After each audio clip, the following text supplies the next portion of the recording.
German. I don't know. Geraniums. Geraniums, germs, all of it. Welcome, ladies and germs. Thanks very much for joining us. In a second here. Oh, the progress bar thing is doing it. D, go for it. What's going on, everybody? This show is for educational and entertainment purposes only. You have to be 21 and over to be here. If not, you have to get out of here. Back to you, Fume. Me. Bad timing on my part. There we go. Ironically, I was logged into the other account. I'm always in the wrong account, and again this time. Anyway, ladies and germs, make sure to hit the like button if you enjoy the presentation. If you dislike the show, of course, don't forget to just be a total poo-poo head about it, and also hit the downvote button twice just to make sure it counts. But in the meantime, welcome, ladies and germs. Can't Thanks even see how many downvotes you get anymore. Yeah, that's true. Ironically, you can kind of surmise it basically based on the percentages. If you want to work it out, it's not all that difficult to work out. And it's really amusing to me that once the downvotes were no longer visible, a lot of the downvoters stopped downvoting. So basically, it was very performative, like they wanted to see their downvotes making like an impact or whatever, right? And once they don't see that, they're like, oh, well, this is boring now. It's kind of an interesting observation, I feel like. Anyway, ladies and gerbils, welcome to the show. Let me switch to live chat. Nobody's in the chat yet, apparently. I guess nobody's watching. Apparently, no one's watching tonight.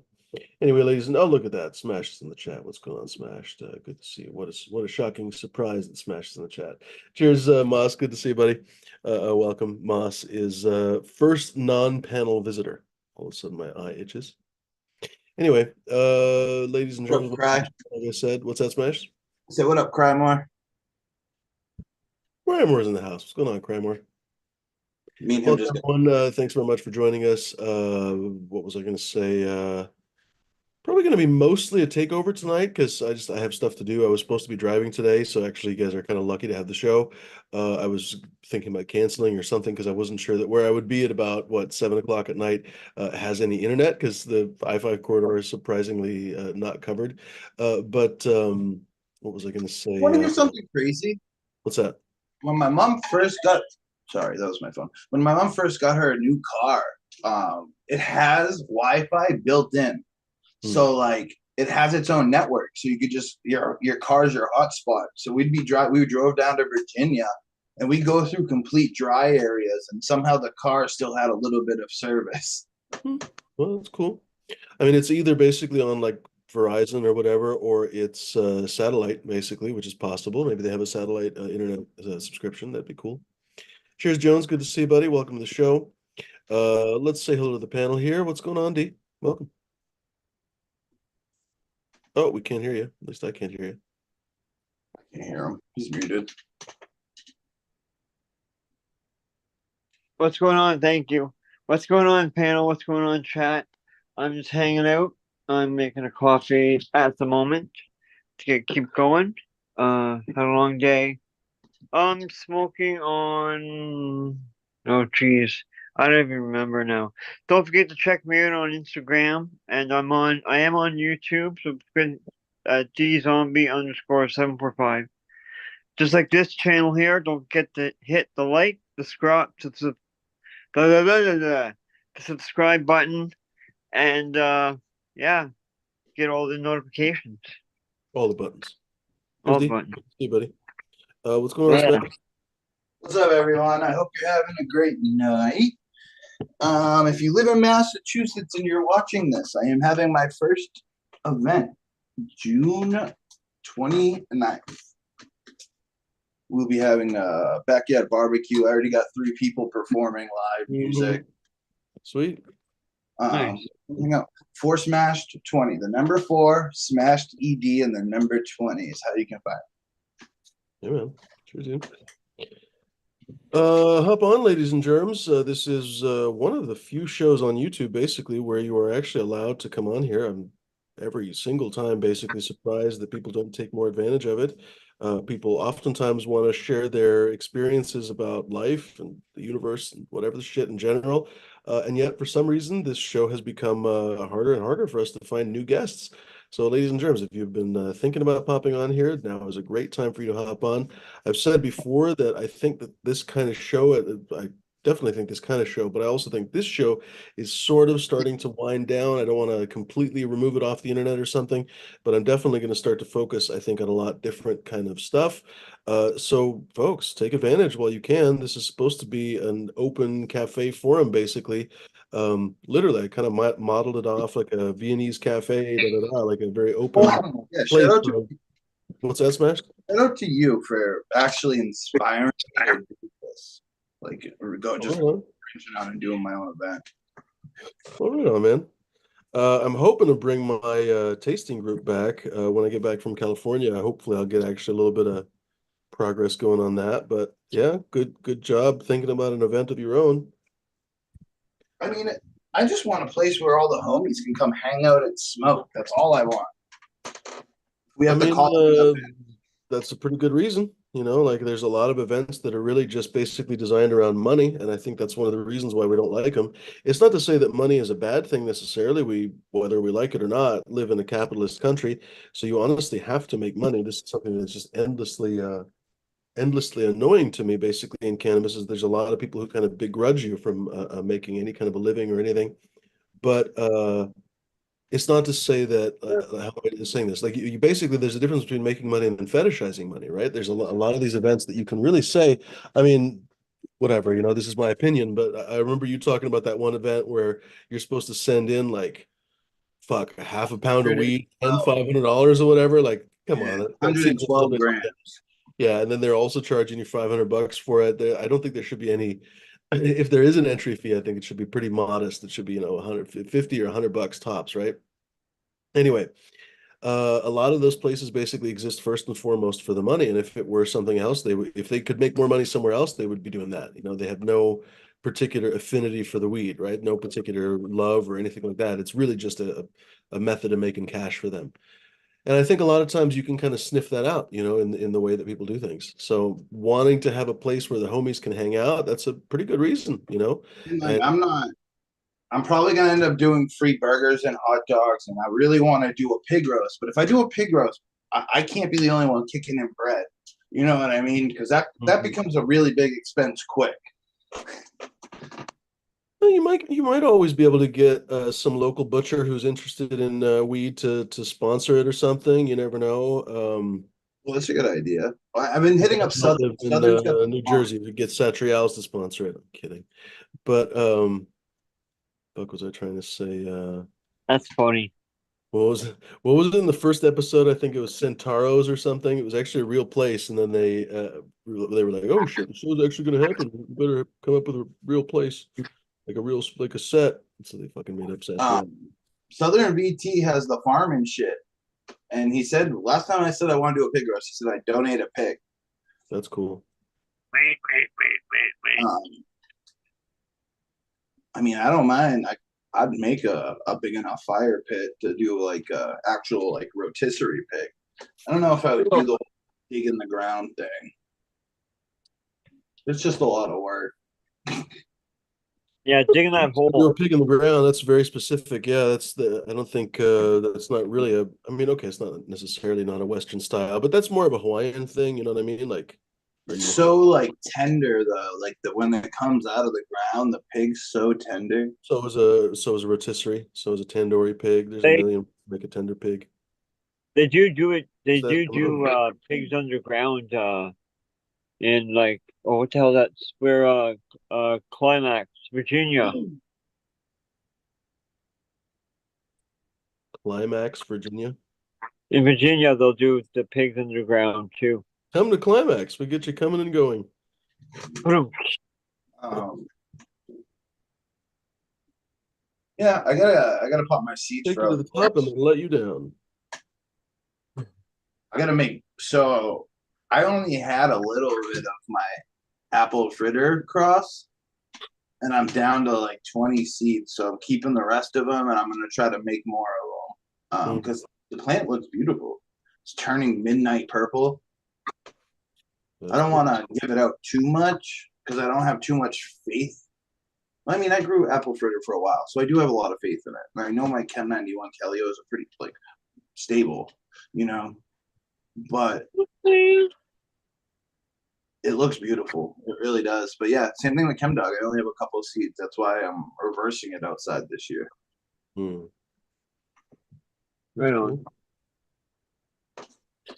Finally got one of my bears to pop. I'll tell you that name. It was the Bedrock Boogie. This, I think, was the original. This was the Ruby Jack F2 seed, I think. At least that's what the label says. Pretty sure that's what it was. Because I have a version 2 with the Black Prince Ruby Father. Where the fuck did I put the stem for that? There it is. Anyway, I'm excited for that one. That's been a really hard one. I was talking about it when North Star was on the other day. It's been a really hard one for me to pollinate. And unfortunately now that Bedrock Boogie mom is gone. But man, I tried a few times to pollinate her and she was troublesome. So, very compelling aroma, everything about her actually, not just aroma, the structure, the high on her, the pink bud meat. Just absolutely otherworldly. Really incredible high. Super nice. Anyway, here's small tubes, cheers paper. Hop on, folks. Sometimes it really does feel like we are pulling fucking teeth to pull you people on the show. Other channels are different, but I have never really been interested in just kind of sitting here and waiting until you guys come on here. So if nobody really comes on here in the near future, I'm either just hand it off to D and it is what it is, or we're going to cut the show. So I'm not really interested in just kind of dragging this shit on for a long time and just kind of talking about nothing until a few people hop on. So, folks, hop on or don't. The choice is yours, honestly. What do you got there, Smash? It's a beautiful looking flower. That's the apple fritter cross. Oh, that's true. It does look like that apple fritter. She was green, but the later into flower, dude, they're turning like pitch black. I would still say that that's green bud. Actually, I wouldn't say that the bud is purple. I would just say that the leaves have a lot of anthocyanin in it, which arguably is a very good combination because it means that there are anthocyanins in the plant, should you really want them. But also it's not perped out bud. So basically we all know that perped out bud is generally a little bit weaker than a green bud. So this is White Wedding doing the purple thing too. Yeah, that's kind of my favorite combination, I want to say. It's not to say that I want to rag on purple weed. Like there's a lot of really lovely purple weed, and it's not to say that purple weed is bad in some way. It's just that if you're selecting phenotypes and so on, if you want the most powerful, generally speaking, the green ones are the most powerful. If you can select a really powerful purple one, then of course, you continue that line. But it's way easier to find the powerful green ones. Here comes Caps 420, I think. Hop on, ladies and germs. Welcome to the show. If you haven't been on the show before, you're more than welcome to hop on here. Like I said, I don't know how many of these kind of open panels there's going to be left. It has been super frustrating to ever grow this channel or anything like that. So probably going to reconsider how I do it. So folks, take advantage. Come show your garden off. Come tell us what you're growing for the season. You name it, ladies and gentlemen. Hop on here. Have you ever had a plant that looks kind of fuzzy? How so? Like it's like, I don't know how to describe it. Like big pistils, they kind of look fluffy. Oh, yeah, sure. Yeah. Like what do you even call that? That's like this one. It just looks wispy, larvae. No, not to say that. I think he means basically all of the pistils just look like you stuck like a kid with an afro that stuck his hand in an electric socket. yeah, Right? like that. Hair all like zapped out. Yeah. No, I know what you mean. Or like a dandelion, basically, after it goes to seed. Yeah, no, I know what you mean. I don't know. It's frosty as hell, but maybe that's given the appearance of like fuzziness too. But like the pistils are just big. Mm. Cheers, hardcore. Al's in the house. What's going on, Al? Cheers, Justin Bean. Welcome, everybody. Let me switch to chat just like that. Boom. I used to know someone that would keep all the pistils off the weed and smoke it. What's going on, Captain? Another day here in paradise. We don't have the beautiful picture anymore to show you, so we've got you sitting outside for a little bit. Womp womp. The picture's rolled and tubed and ready to go. Ready to smoke? What? And they didn't even charge me for taking it off the frame either. Off the backing board. Hmm. They Cool. just did it for free. I'm finding I So- really like making flyers and stuff. Like digital art. I've been like having a lot of fun just designing stuff lately. I'm sorry, I'm stoned. Sorry, random thought. I'm just looking at something I made and I'm like, I like that. That reminds me, Adobe Suite is primarily, honestly, aimed at designers, but a lot of other people use it as well. Photographers, videographers, you fucking name it. Audio people, podcasters use Audition. But generally speaking, Adobe makes their bread and butter with designers. Essentially, they essentially cater to designers most of anything. How many fucking ways can I say that? I'm being repetitive. Anyway, with like InDesign and Illustrator and stuff. Anyway, they've been selling Photoshop and Lightroom and stuff to photographers for years, right?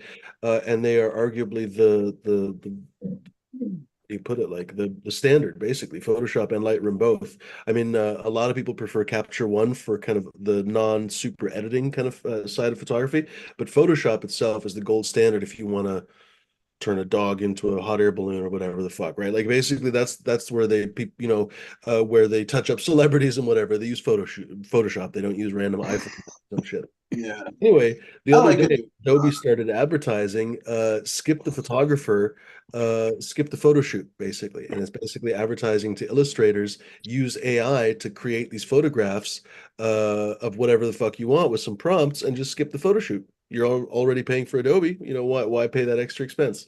And so, of course, photographers are like, wait, we're nothing to you? And of course, the reality is, yeah, they're nothing to Adobe. They don't give a fuck. So it's very interesting to see that, interesting and disconcerting, of course, to see that Adobe just physically doesn't give a fuck. I got Well, Adobe. I've been contacted by a couple different places wanting photos that I put up. What do you I mean? get them And with my Fumi, dog all the time. we can't hear you, Fumi. Oh, you can't hear me? Oh no, I we never can't. can. Now we can't. Is my internet shitty or what? I don't know. Am I roboting or what? So Oh. I get those on Instagram all the time. Like if I post a picture of my dog and I tag like dog or like dogs of Instagram, I end up getting hit up and they're like, "Oh, we'd like to feature your dog." Blah blah blah. I'm like, yeah, okay. They show me these crazy numbers. Can you hear me now?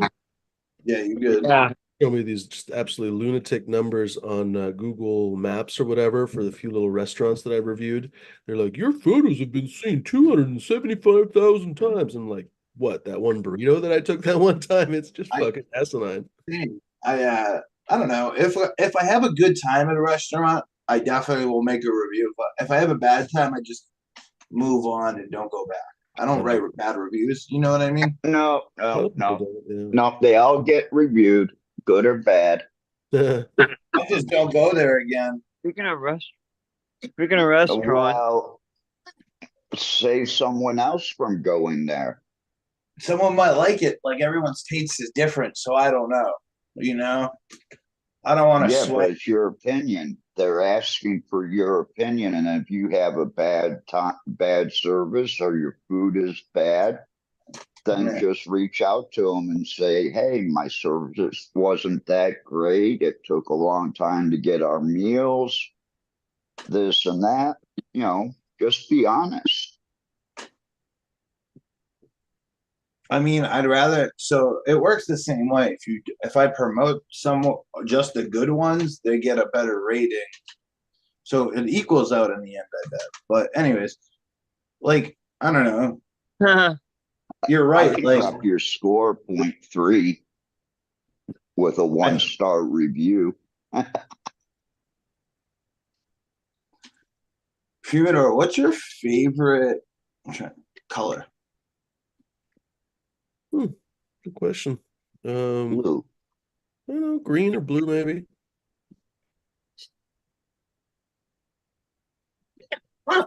I think of all the different facets, like blue, there's a Royal Navy blue, and then there's a sky blue. I just like the big color change from light to dark in blue.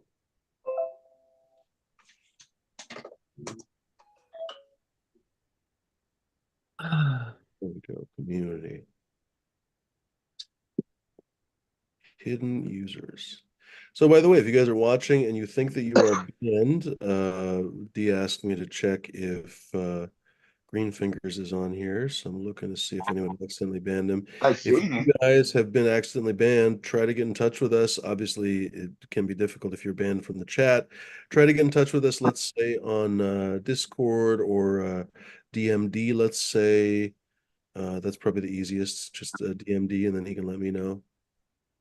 I did see. He's under I do L. see green. I do see Green Fingers in the chat now. Yep, that's what Yeah. I as well. So I figure it was probably just yep. I don't see him on the list anywhere. So Yeah, that was weird. there we go. Welcome back, Green Fingers. Good to see you, buddy. Welcome to the show. Oh, I haven't posted the link. I shall post the link. I shortly. posted it. You guys Oh, gotta right pin on. it.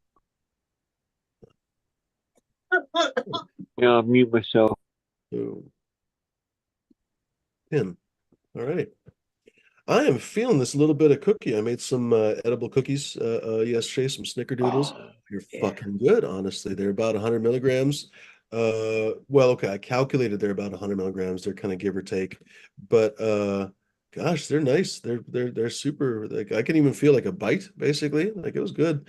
Yesterday was kind of the reason why I'm not driving today. Actually, is because I ate 2.5 of them last night to test them, basically, and fell asleep in this exact chair, basically, and then woke up at 4 o'clock in the morning. And then when I went to bed, I kind of like just tossed and turned for a few hours. So when I woke up, I was like fucking exhausted. So that was kind of dumb. But yeah, they work. They definitely work. So you always got to test your edibles. So pretty fucking good. And they're tasty too. That's the worst part. Like you take a bite and you're like, fuck, that was good. I want another bite. And then before you know it, the whole cookie's gone. And then another cookie. Yeah. Hard times. That's apparently called a recursive failure, where you basically continue eating more and more and you get higher and higher and higher. Anyway, spiral down the. Yeah, somewhere I think I have a couple cannabis strains that you can just keep getting higher and higher and higher. They have Oh, no there's a few there. ceiling. There's a lot of sativas are that way. A few, Good ones, a basically. Yeah, good few. ones that haven't been fucked with. I shouldn't piss on. I don't know why I'm always excreting metaphorically. I shouldn't poo-poo. Again, I'm fucking excreting. I shouldn't rag on cookie strains as much. Some of them are kind of nice. I feel like they're just often grown poorly. Like cheetah piss is actually really good. But again, every time that I've ever gotten into a cookies affiliated dispensary, it has been just not very good. Anyway, I guess that's the fault of the growers more than it is the genetics. But fuck, where was I going to with that? I was going to say, oh, sativa. Like a lot of the cookie stuff, though, famously, I think has been kind of stepped on in terms of they selected for the looks and the Instagrammability and specific terps. Definitely the real gassy notes I think are really popular in LA, for example. So a lot of that stuff has been selected for that, but the cool never ending high I think was selected out, maybe on purpose but probably on accident. We've definitely lost a lot of those cool lines, famously the skunk lines and stuff that everybody's always trying to get back. But I think a lot of the racing never ending high, basically, like you just get higher and higher and higher. I think a lot of people just out selected or selected those out. And not to mention, like North Star was saying, a lot of the times you really kind of need those longer finishing flowers. I don't think it's exclusive. I think that needs some breeding, honestly. But at the moment, a lot of those cool genetics really need the little bit longer flowering. I mean, I'll say this, that for example, both the Coot Special line and Jack the Ripper both have that kind of racy increasing high, and you can smoke more and you can get a little bit higher. Jack the Ripper maybe a little bit less so than the Coot Special, but crossing them together, I wish I'd grown more of them because I only grew one little one, basically. I grew the Jack the Ripper female actually to the Coot Special male. fucking fabulous. It was wonderful. Unlike anything I've smoked in a bit, honestly. It was really, really, it reminded me like of Red Congolese, I think it was a number of years ago that I smoked. Really, really racy, not paranoid, not the black helicopters are coming, but just like fuck, this music is amazing. Like the music is 3 times as good as it was without the weed, on and on and on. And you feel like you're like, fuck, I'm lit, but you can still do stuff. That was an exquisite high. And that definitely didn't take 12 weeks to freaking finish. I think it was done in 65, 70 days. 70 days, I think, is when I chopped it down. I don't remember exactly right now. But anyway, I could probably shorten that, right? Because basically I only grew what 1 or 2 of them to find a female, and then probably culled the male because I don't have it now. Um, if I grew 20 of them even or 50, I could probably find the 5 that finished the earliest, and then out of those 5, probably find one of the highs that's most comparable, and then work down that line and so on. So it's not really that challenging. I think it's just a lot of people haven't really done that. A lot of the genetics you find are really extremely boring, honestly. People really don't acknowledge how basic bitch a lot of the genetics that you find out there are. And unfortunately, the basic bitch genetics are rewarded with exquisite sales, honestly, all the time. It's really stunning to me. But I don't know. I guess it's the beginning of the cannabis market. People talk the talk, but do not walk the walk. They say they want aggressive sativas, but they basically buy stepped on cookies crosses that they have a 20-minute high maybe. But I don't know that like Smash, a lot of the stuff that you've grown, I hate to say it, is like stepped on stuff that has a 20-30 minute high. It's unfortunate for me to see that kind of stuff. Anyway, hopefully more people will. I mean, I have a very wide mix of different shit I grow, like the blueberry Kush. I just did That's kryptonite some good a stuff, while but you ago. mentioned a lot of the different cookies. I guess that came out really overly aggressive. But it did actually, it really did come on like I'm like talking shit about your strains. But you got a lot of freebies, and those freebies are a I little bit. did. I grew a lot of ethos at one point. Yeah. And you've heard my thoughts on Ethos. He's a very nice guy and everything else, but setting aside all the controversy, it's really not my type of weed. It's really mild. It's basically every Yeah. line I've ever had from him. Supposedly the lavender. I think I asked him personally, "What's the strongest thing you have?" And it was the lavender BX or lavender, whatever the fuck it was called. Anyway, a flower, lilac BX. It was Lilac Diesel. strong, honestly. Yeah, lilac diesel. That's what it is. BX something or other. It was fine. It was fine. I don't want to. I'm not poo-pooing his genetics or something, but it was fairly mild, honestly. And there's a lot of genetics out there that are fairly mild, and you can see from a mile away, basically, by the time you know a little bit of the lineage and stuff, you're like, all right, that's going to be pretty mild. I don't care what people say. That line is going to be pretty mild. And so, I've heard a lot of the lines that you've been growing. It's not surprising that some of it is pretty mild, I think. Again, I'm probably talking shit about your lines. I am a little bit high on this cookie, so we'll just use that as an excuse. Just But pass it over to I me. mean, I I guess can I'll just talk shit I about shouldn't them. I shouldn't be mealy mouthed. Let me finish my thought, Captain. That basically, I think a lot of the genetics we talk about, honestly, are not very good, and I'm constantly surprised at the. It's one of the reasons why I really just don't want people putting stickers and brand whoring for different people on my show. Because honestly, I just don't want to see when I can't advertise my own show. I don't want to see, in some cases, garbage genetics advertised on my show. You know what I mean? It's kind of ridiculous. Uh, I'll be frank. I think a lot of the genetics out there are just not very good. Um, yeah. Anyway, I'll finish my thought because I don't want to start any fights directly, and so I guess there's not a big point in talking about it more because if I'm not going to tell you which ones I think are bad, then I'm just generally old man yells at clouds or some shit. So it's better off probably just shutting up. But what's going on, Captain? Oh, we're just enjoying the day. But yeah, I'm waiting actually to get results. I gave out some of the stuff that we had made up, and I guess the person ended up winning a competition. I don't know if it was a cup per se, but there was a competition and they ended up winning with it. So that's like the third person to give us feedback. Way Oh, to go, testers. Oh, I can't change it now. You're up.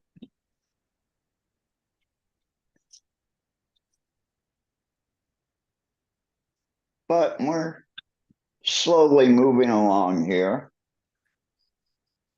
Decided to stay up here in Chiang Rai for a couple more days before I have to go to Bangkok and everything like that. Bangkok. Well, I figured it was a lot better sleeping. Yeah, even though I'm sleeping on my floor, but not spending any money on like hotels until I had to. Besides that, it would just the cost of living in Bangkok would for 5 days, that'd be like $350 for my hotel and dinner. Of course, then I'd be tempted to actually eat at a decent restaurant too. So there's $50. No, I'm Yeah. dying to have a good steak. Oh my God. I had some red beef last night, but I think that was more of a brisket than a ribeye.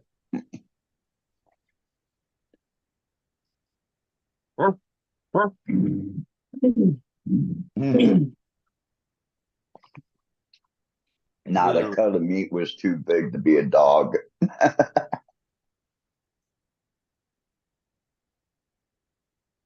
I Do you know guys know that why was bad. Starbucks over roast their beans?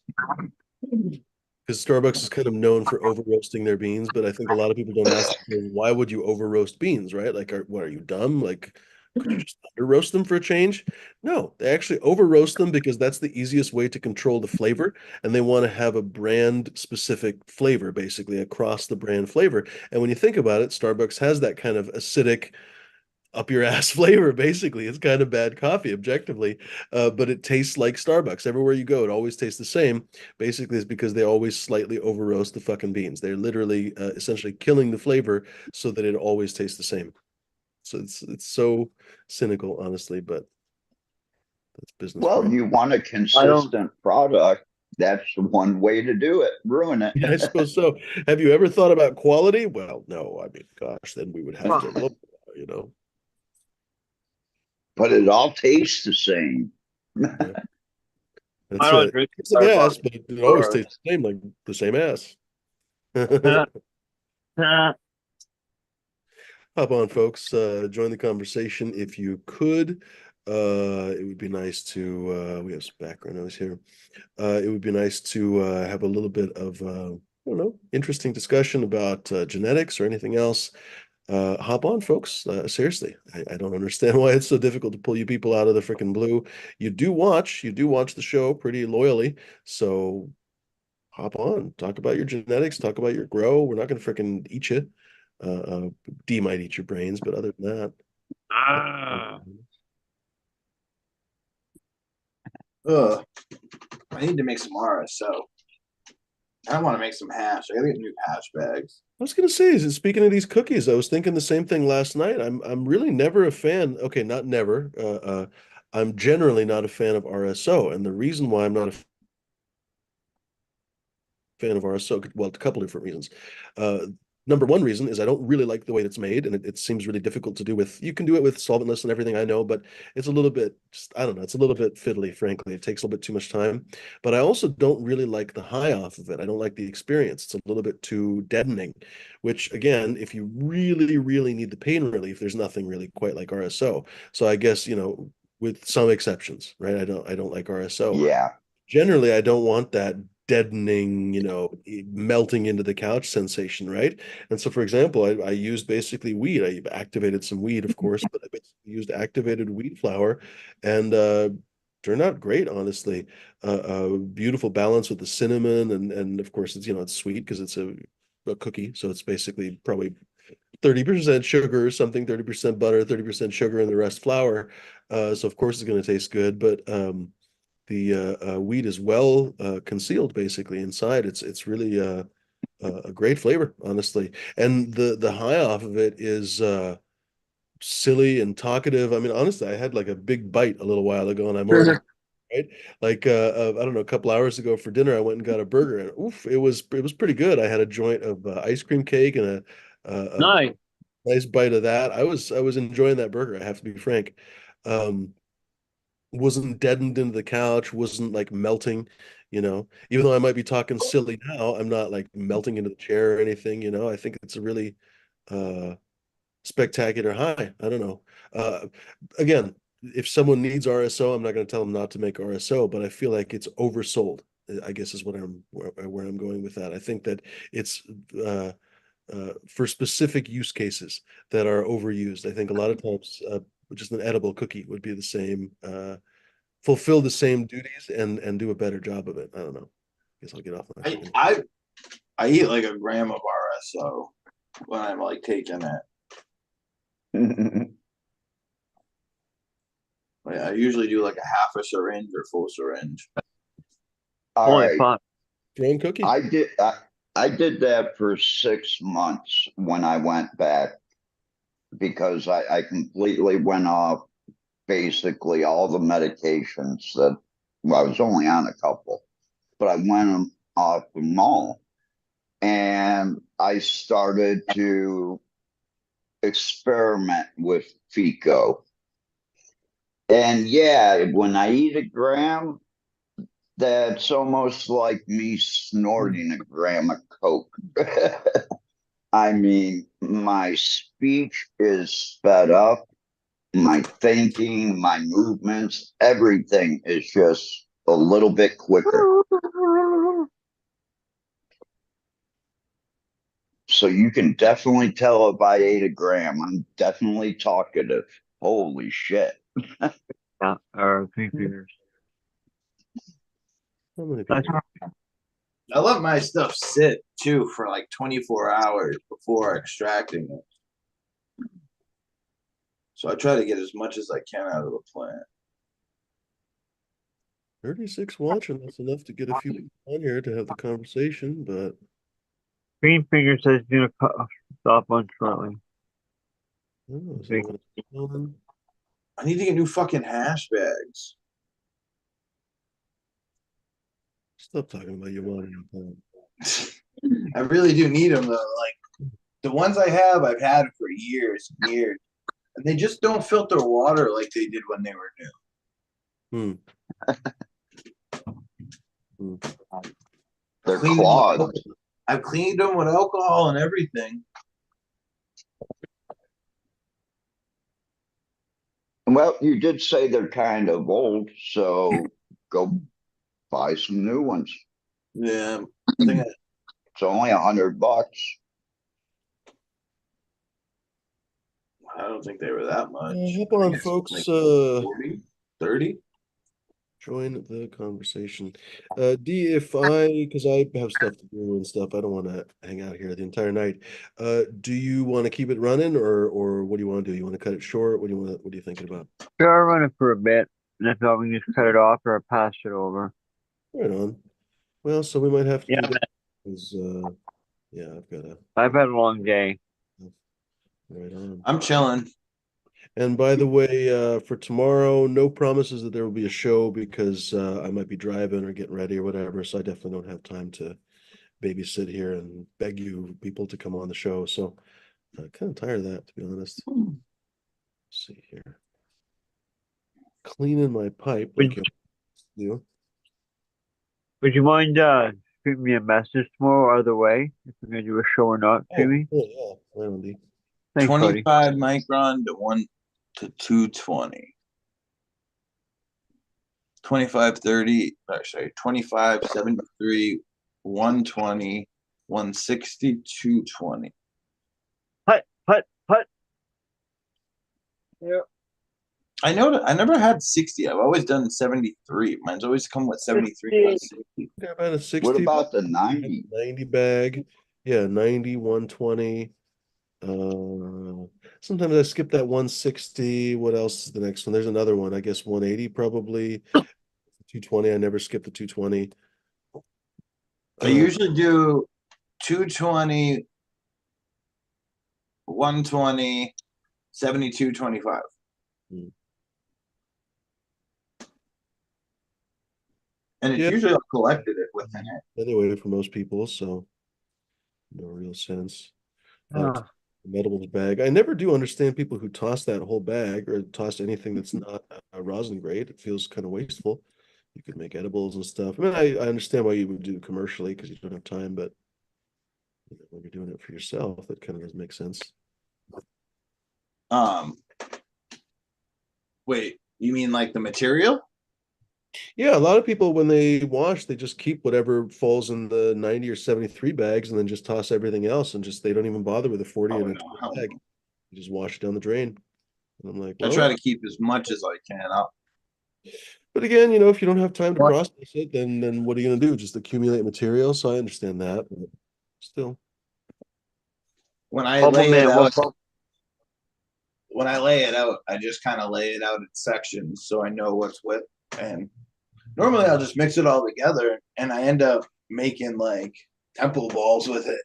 Mhm. I try to make tempo balls with like dry sift, but it's way harder. It like doesn't want to stick. Yeah, you got to heat it Temple all balls up. are different. Yeah, I think a lot of people think they're making temple balls, but I don't think they are. You really do have to kind of semi-melt the hash a little bit. That's why French Hot used plate. hot water bottle and stuff. Yeah, you could use if you wanted to a hot plate, I guess. There's probably fucking 85 different ways to do it, but long story short, just rolling it together. I think even with bubble hash and stuff, that's not a temple ball. That's just a ball of hash, basically. Like for example, when they say that there's that extra, I can't think of the name of it. I mean, you're using Extra your terpene body heat. created by hashishin or some shit.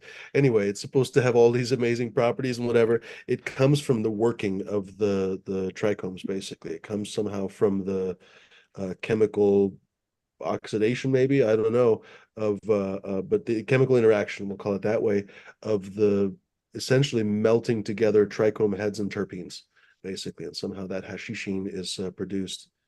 um yeah, just rolling it up in a bowl is not really the same.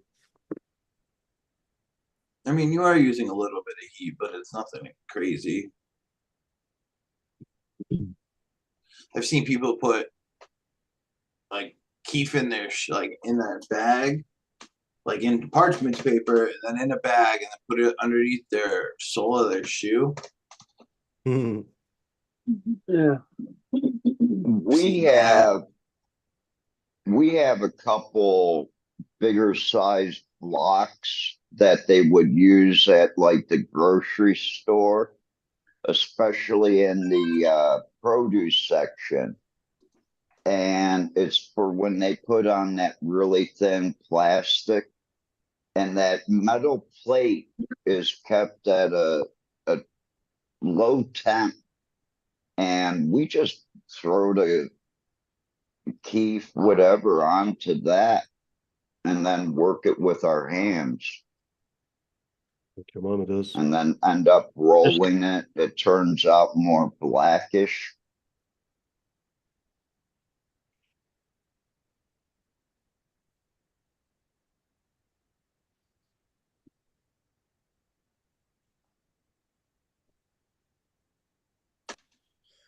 I was looking for. I've been actually lately seeing freeze dryers go up for sale on the secondary market. That's cool. Those things are expensive. It's freaking. They're still $1,000, but Well, if it's a good brand, that's worth it. everyone always has harvest rate. Well, so as long as it's not I don't know the machine well enough. Here comes Bud Kilowatt.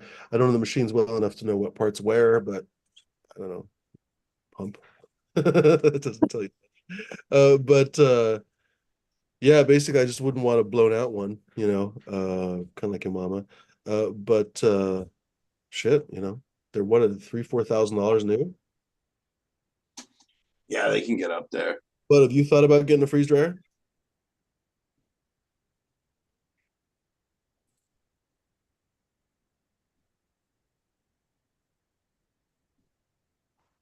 What's up, bud? Oh, he's thinking.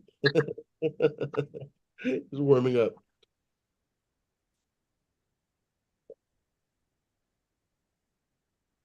Dude, I still can't go live on Instagram. Makes no sense. Every time I try to go live, they're like, "Oh, you're not eligible." But then when I go look at my account status, it says I'm eligible to go live. Better email. I tried, dude. I have fucking. I hit them up like 5 times already, and I've even sent them screenshots.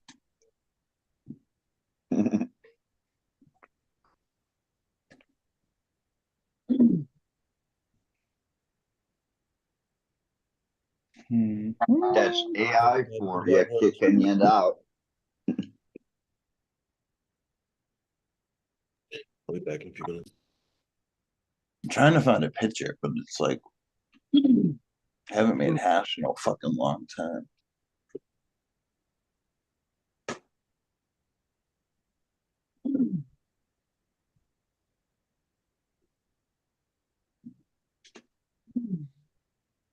Ever since I got my dry sift screens, I've kind of only done dry sift.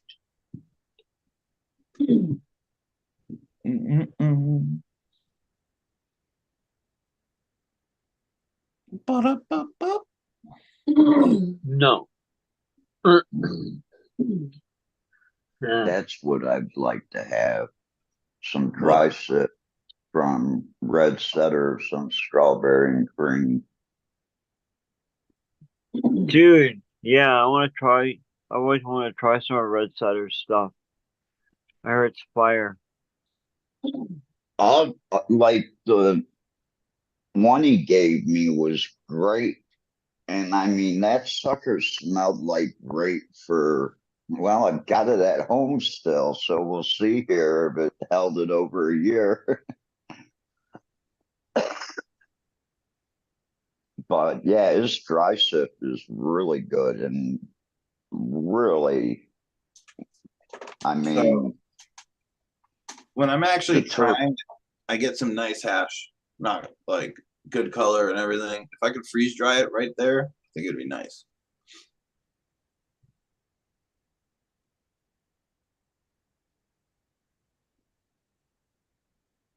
Here's a Oops. question from Ben in chat. I'm not sure. Do you freeze dry? Or do you freeze your bud before you dry sift? No, I just let it get super dry. There you go. But I yeah, like. I'm- I like. What's it called? Dry ice sift. I don't like introducing dry ice to my product and then smoking it. That's freaking awesome. I like it. it's kind of like freeze drying. Yeah, There ain't no difference. yeah. You're freeze drying the trichome. I guess it depends if like you're making your own dry ice. It's a different story, but if I don't know. I hear there's some dirty fucking shit in that dry ice. Where And me and that's what I was about to say. I don't know anybody that makes their own dry ice. I do. I know how. You buy the CO2 and it's pretty much a sock you get, and you just run the CO2 through like a sock. when I when I've done the dry sift before, we go to places me and another person go to. It's like a medical grade place. So Oh, Yeah, we have a food one in well, yeah, food grade. Cleveland. That's medical.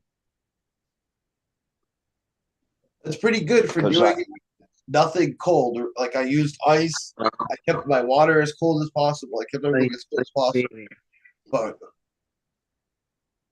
that's done in my kitchen.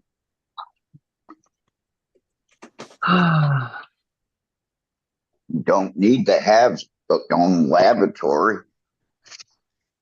You gotta keep No, it you cold. don't. You gotta get it real cold to actually get like a nice yield and to keep the Get color a there. camp- You get a camper. So I normally, what I do is I put cold water in the bucket, then I put ice on top of it. I let the ice melt halfway, and then I'll add more ice, a little bit more water, add the material, more ice as much as I possibly can at that point, and I go till it's half gone. Usually about 5 minutes of stirring. Feels like more like wedding cake.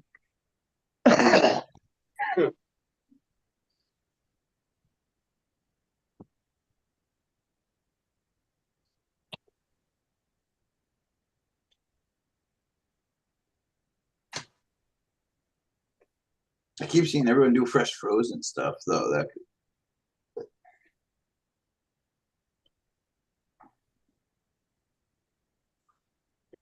yeah, I also think I need another screen because I only have 160 right now, and it lets a lot of shit through. So I think if I stacked it with one more, it would be nice. Maybe a 120. Yeah, that's a good idea. That's what I think. That's what Bubble Man does. He uses 2 screens. I think that static tech has. Well, obviously you guys seen static tech's pretty cool when they take the credit card and they like run it over and like pieces of flour stick to it. There's You do certain that with gift. sheets of plastic too. There's certain gift cards that do that as well. That are really static. If you have hair, take your plastic, rub it across your head a couple times, build up the static electricity, and go at it.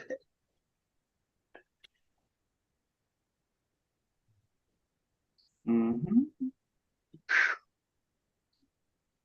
I'm glad this is going to be the last time I wash these floors. Oh, Good thing I got a liter of alcohol to get all the feco off the kitchen floor. you know this thing hit. This thing hit like a truck.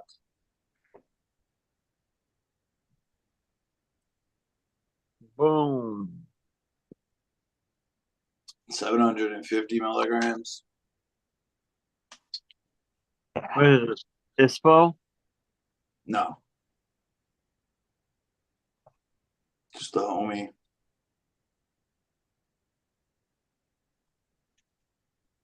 Oh, you guys remember when I rolled these?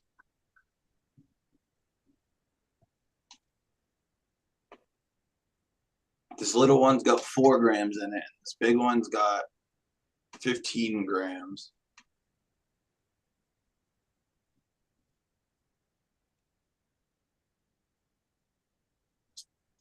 It's got, I put 2 grams of hash in it and a half gram of biscotti mince.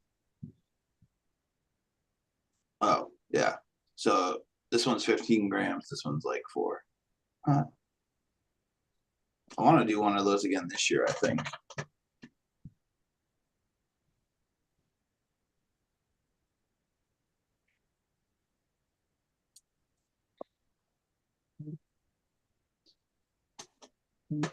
I can't wait for the Freedom Rally. I can't wait to have my own event too. That's going to be fun. Just the homies coming over to smoke and shit. Can't wait to have a personal garden done. I'm about to harvest something Saturday. Oh wait, here's my dry sift. If anyone wanted.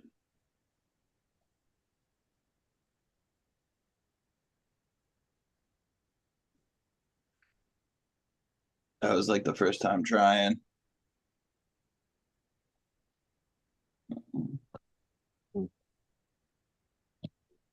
Oh yeah. Every time I look at this, I think of Bud and Captain.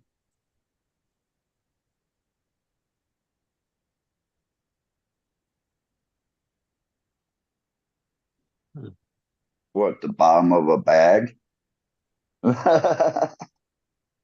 not that old yet. Huh? That's a baller jar. Oh,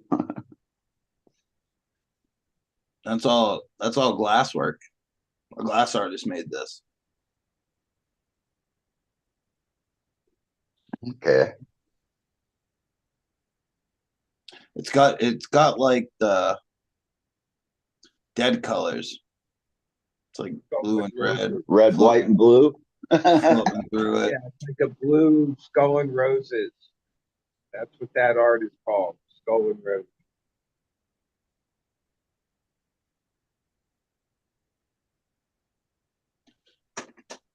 Oh, we sold this, but check this bong out. This one of these looked so.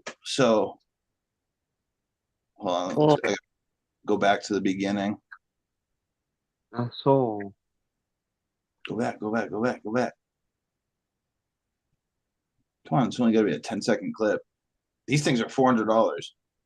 holy fuck. My So- friend just paid 400 for a pipe that was probably made 20 years ago, but it's got think- Jerry on it. This was 2000, and it was some of the coolest colors I've ever seen. But the coolest thing about it was these worms, these gummy worms on the side looked exactly like sour gummy worms. It looked like you could pick them off and eat them. Oh my god. What? What's he eating? Here, should I make Captain jealous? What's he eating? Hold on. I'm living in Thailand. Can't make me jealous. I got good steak. Okay. Oh ho ho ho ho. Ho ho ho. Hi, baby. Yeah. I ordered a ribeye and I definitely didn't get a ribeye. That was like a beef brisket almost. But it was tender, so we're not going to complain. I like brisket. Do they As do? long as it's Do they tender do and like? juicy. Do they do smoked barbecue over there at all? The pulled pork I was getting, that was all done in a smoker. Okay. Nice. I wonder what smoked wagyu would taste like. I don't think it would taste that great Because because of the fat's not melting. because it solidify a lot quicker too. So if you're getting it right off of like the grill, it may be really good, but if it sits for 8 to 10 minutes, I think it would be kind of like, eh.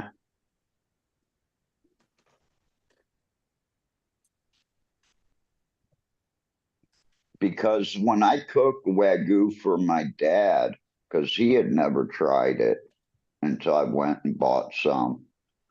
And I literally cut a 1 pound. I had two 1 pound steaks and I cut them in half and I fried up the half right as my dad was finishing his first half. And I think if you do it that way, they're good. Mm. If not, just don't order anything over 8 ounces. Because I can eat 8 ounces of steak in like That's what she 4 said. minutes. That's what she said. That was snake, not steak. Oh, All right.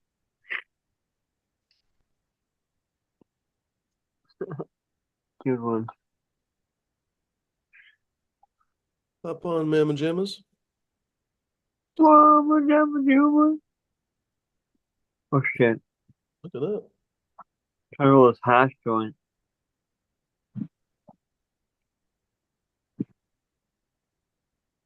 Bones. Oh.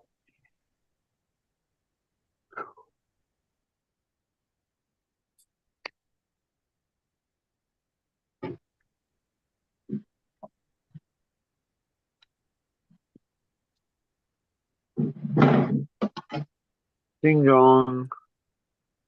F. Ding dong.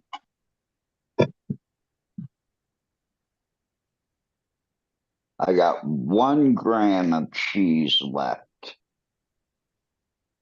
Nice. I'm not a big Yeah. fan. Like cheese by itself. I like blue cheese and I like um what's that other cheese? They grow it in Africa. Um can't think of the name of it. I like that too.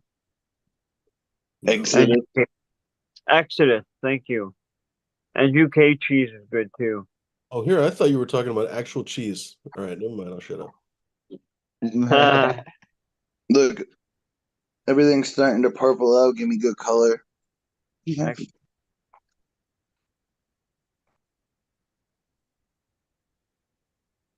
a big strain they grow in Africa. The Exodus cheese. One of them. It's a big plant. So this is Chemda, what else? The Chem 91 Calio. Tally ho. There's actually 3 plants in here. This is 1. Hang on. This is 2. And then this other cola back here's another one. Which was funny because I only put 3 regular seeds in there and they were all female. My papaya came out different. I put 4 seeds in there and I only got 1 female. But she's actually packing on a lot of weight.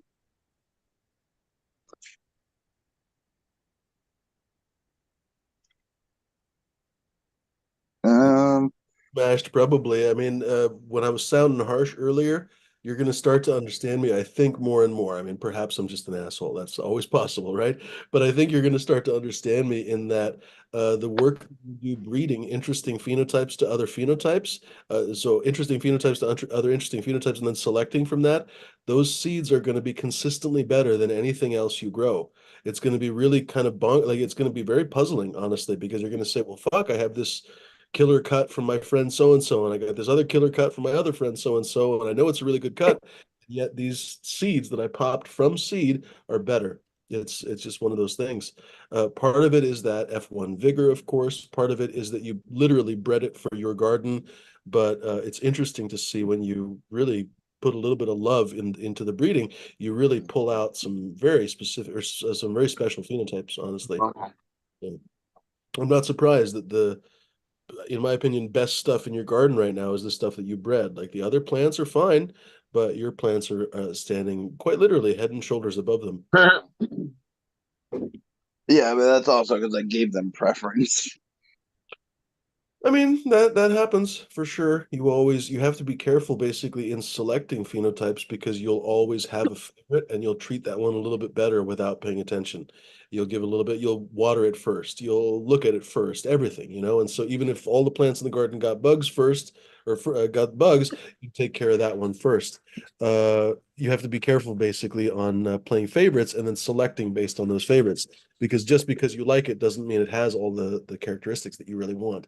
You have to be careful, honestly. So this plant is weird. This is strawberry apricot purple punch.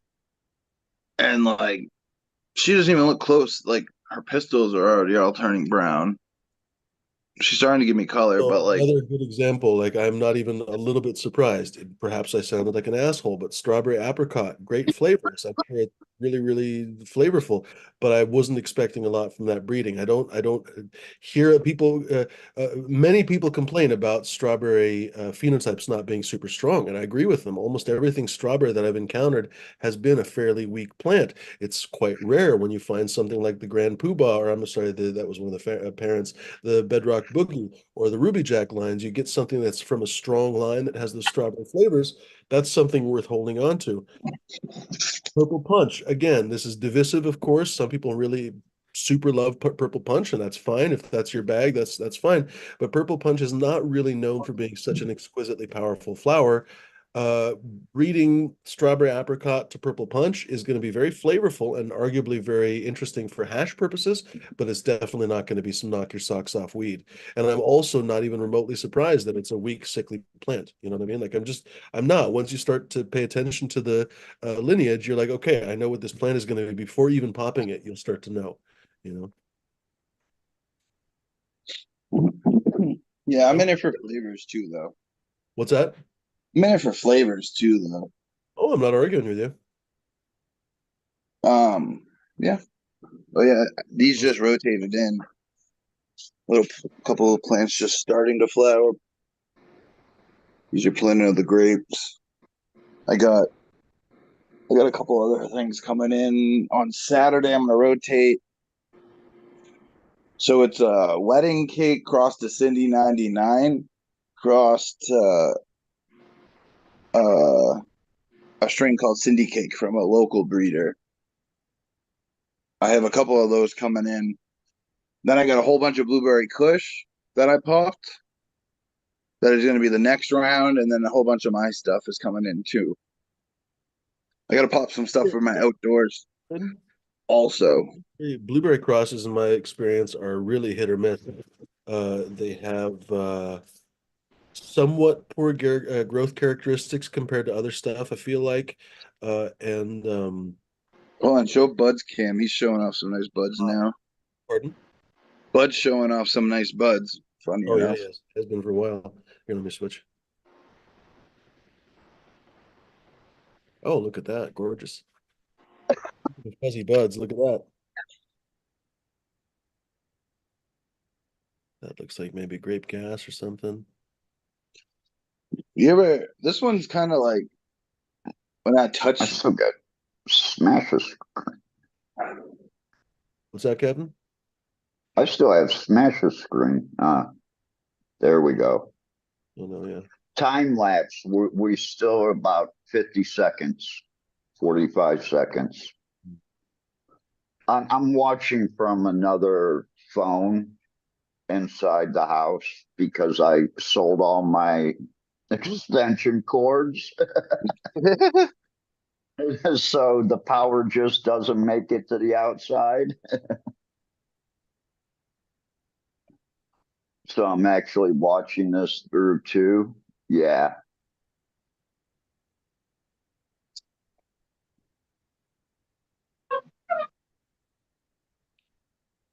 Yeah, I don't know. I touch like if you touch this one of these leaves on the papaya, it's almost greasy. Hmm. I feel like. Heavy yield in that canopy. Turn on.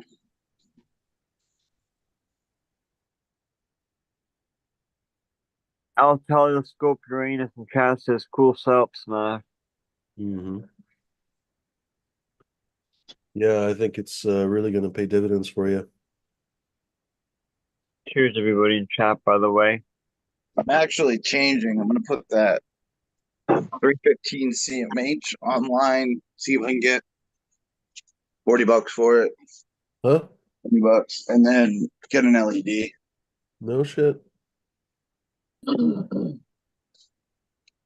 Right on. Don't blame you, man. The parts are hard to find. I have a apparently perfectly good CMH in storage right now, but apparently it can't be fixed. Like it's I think a fairly simple process, but I was calling around. I called around the the couple of grow stores that I still trust, basically in the area, They were like, dude, I'm gonna be honest with you. Like, yeah, technically these parts are orderable, but you'll never get them. Like if you order it from whoever the fuck Sun Systems is now, I mean, it's I guess the Hawthorne Group, but whoever's in charge there, ironically, still in the same facility. They'll tell you that they're going to send you the part, but they'll apparently never send you the part. So effectively, they've stopped all support of HIDs. Basically, it's all LEDs all the time now. So before long, it's going to be hard to find the bulbs too. Seriously, like one of these days, it's going to be apparently Hortilux folded shop, or at least they folded up in America. I can't remember what the story is there, but oh, it's honestly strange. Honestly, like how do I put it? It feels like the end of an era or something. I don't know, but I don't know. Technology is moving on. It's all LEDs. I also think it has a lot to do with the price of the light because the Hutterlux eye lights, those used to be like 125, 130 bucks. And then all of a sudden the price dropped to like 60, 65 because everybody was putting them on sale. Yeah, because they were clearing them out. Just like Bud said, he got a bunch of those awesome Ushios and stuff. Used to be really expensive bulbs. Uh, Gosh, Ushios, I think were even for the well, no, they did have CMHs, but I want to say even for the 1,000 watt HI, what was it called? 1,000 watt. Fuck, I can't think of the word. Not CMH, but HPS, there we go, 1,000 watt HPS. They were like 140, 150 bucks, I want to say. And I think Bud said he got a few for like $5 or $10. Like they were just clearing them out. They're not going to sell them anymore. It's really bonkers. So No, they sold me like basically take them all, $1 each. yeah, They had so, these big stickers. They just wanted it out of the store. And there was all the years of all the other bulb brands. And yeah, now they just carry the house brand and Portalux. That's it. Grow generation. hmm.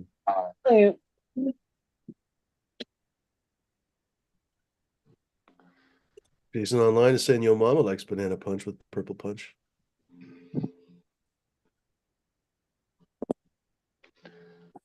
Going on everyone in the chat, by the way.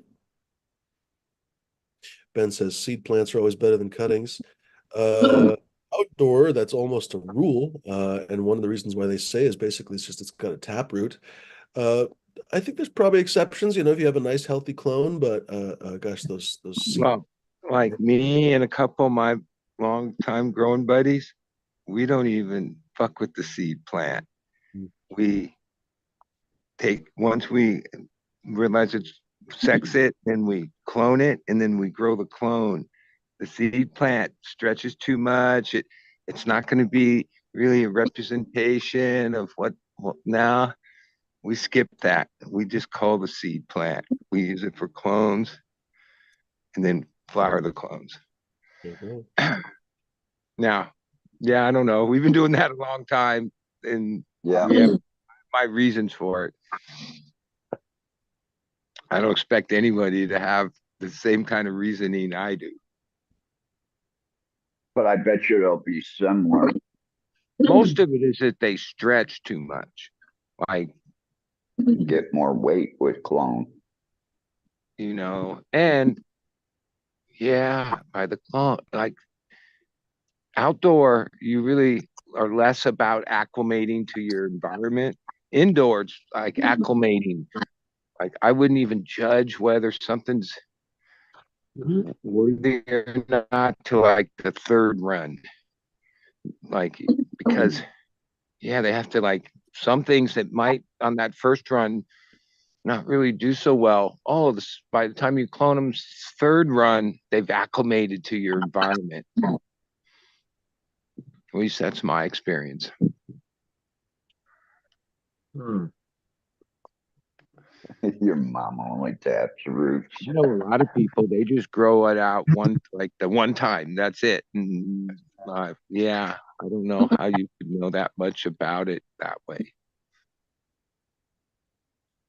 Like even with these clones we've taken in, it was like a dozen. We're down. I'm holding 5 of them, 5 different varieties, and I guess we got yeah, it's probably the third room because it's cycles. So it'd be like the third time we flowered them, and they were in cycle as far as height and veg time with the rest of the plants in there. Where the first two times they were, yeah, the first ones were the clone moms that were given to me. Yeah, I couldn't really. Yeah, that it we eliminated a few off of that, but yeah, I guess I have like one more cycle, and then it'll either be keep a couple of them or keep none of them. I have my eye on the I-95 and the Larry OG out of the ones that I've been playing with. That How about the I think, Romulan? yeah, it's like the grapey Romulan, and I Okay. the veg is slow. Some of these are old genetics, and They've lost their they're vigor. not. Yeah, they're not gonna. Yeah, there's a lot of boxes you got to check to get into the starting lineup. And what I do notice about some of these old strains, the buds are fucking killer and pretty crusty. But like the leaves, as this room I'm just about to take down tomorrow, like 70 days, their leaves just kind of like got old and died off. Where like the strains that were really have resin rails, like the leaves have trichromes all down the leaf and the stem, like visibly. Some of the older strains, no, they don't. There's not a lot of action on the leaves. The leaves are just they yellow off and die. Uh, We um, were even finding that back in the 90s, we were crossing stuff to get more vigor. yeah, I So, mean, every yeah, you know, breeding has its like, a good breeder has like a vision of what he's trying to create. He's just not throwing two things together to see what happens, yeah. right? And some of those visions over the years uh changed. Like way back, it was more about, especially for outdoor growing, like, oh, would the plant finish early before the helicopters even came around? Oh, that was about a valuable genetic. Today, I don't think anyone thinks of those things that much. And well, maybe to the weather. Some genetics We do. suited for somebody's weather, I guess.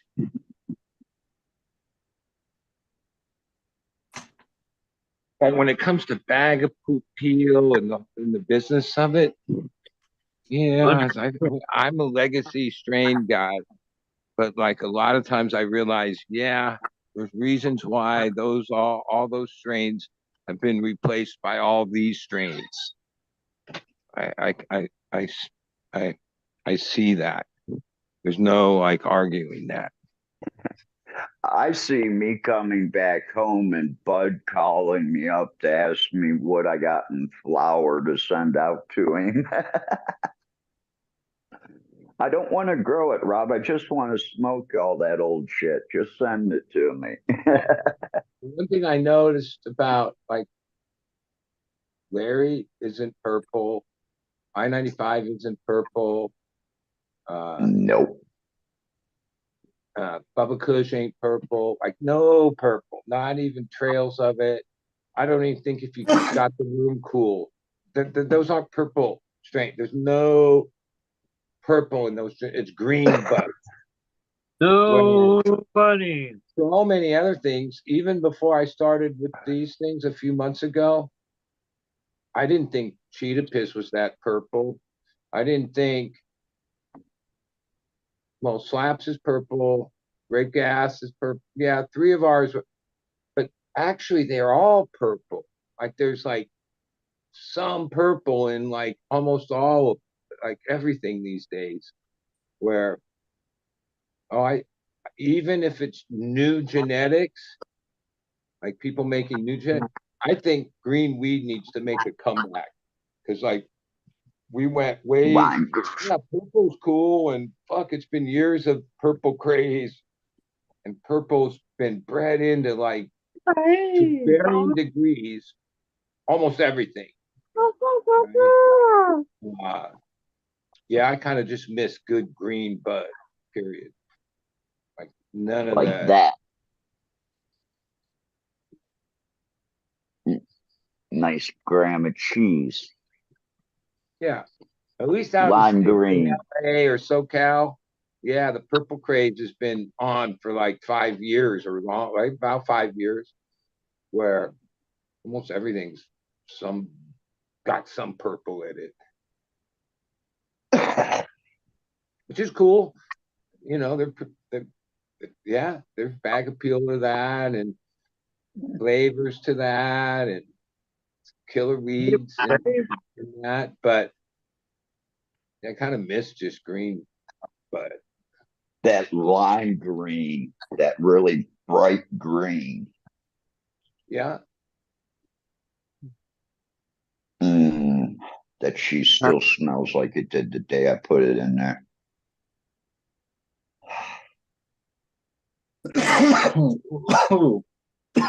Not gonna leave you alone. You better go see a doctor if you got purple monkey balls then. Yeah, that sounds like a real problem. I mean, the last couple of weeks I had like I don't know, maybe 10 different kinds. I was been of these new ones. I was smoking, sampling. Some of them I didn't even really like. A few I did, but then in the last few days I circled back to the because I it had been like a good amount of time I didn't smoke the house strains. You know, I've fucking been smoking those for like a couple of years now. But then when I circle back, I'm like, yeah, like it's going to be hard to like replace any of these with any of those. That's what it comes down to, because it's not like, oh, we need a fifth strain. No, we're running 4 strains. That's that. So I, for something to break into the lineup, it has to, it has to, it has to like have about like some extrinsic value, like and it's not like anything's going to yield that much more than anything else. And there's definitely not a market that you could go, oh yeah, I want 200 more a pound on these ones. I'm sneaking out of here. I gotta go eat. Have a good night, everyone. There's no Later. like Like, value in which at sometimes they buy things that in my mind isn't as good and they pay as much as the other shit that is as good, but everything has to be the same price. You can't go like, yeah, those ones are 11, these ones are 12, and these ones are 15 or 14, whatever you say. No, they just all have to be the same units. They're, the people that do that business, they're not even like serious smokers. Like it's they don't even care about it. Like they don't smoke the weed and then go, yeah, you're right, that one's fucking better. No, that's not the kind of people you're dealing with. They're like just like brokers. They're just units, you know? they're only making percent. That's all they're doing is Yeah. making a couple percent flipping it. Where long years ago, yeah, I remember customers, yeah, they were like more in tune, like that. Well, they were brokers, they were middlemen or whatever. But if you said something cost more and because it's better or took longer or yielded less, whatever, they would smoke it and appreciate it and go, yeah, you fuck yeah, here's the money. That's killer. Yeah. Today, you know, and that is a thing that makes what people choose to grow and what's available. That's a factor that like if there's no prize, then no one like there's no motivation for people to like go and grow something with less yield, or grow something like this, or grow something that's longer, that's better, that they could charge more, because yeah, there's no charge more. Now maybe at the retail level they have like little $5 tiers and shit. Most of that's just bullshit. But like on the wholesale level, nah. Pepperoni. And I realized, yeah, that keeps me from like really like just grow what they want. You know what I mean? Mm. That's just the nature of it. And if that affects me that way, then I assume that affects like, yeah, that's affected, home growers that just grow for themselves. Well, they don't have to abide in any of this shit, which is a beautiful thing.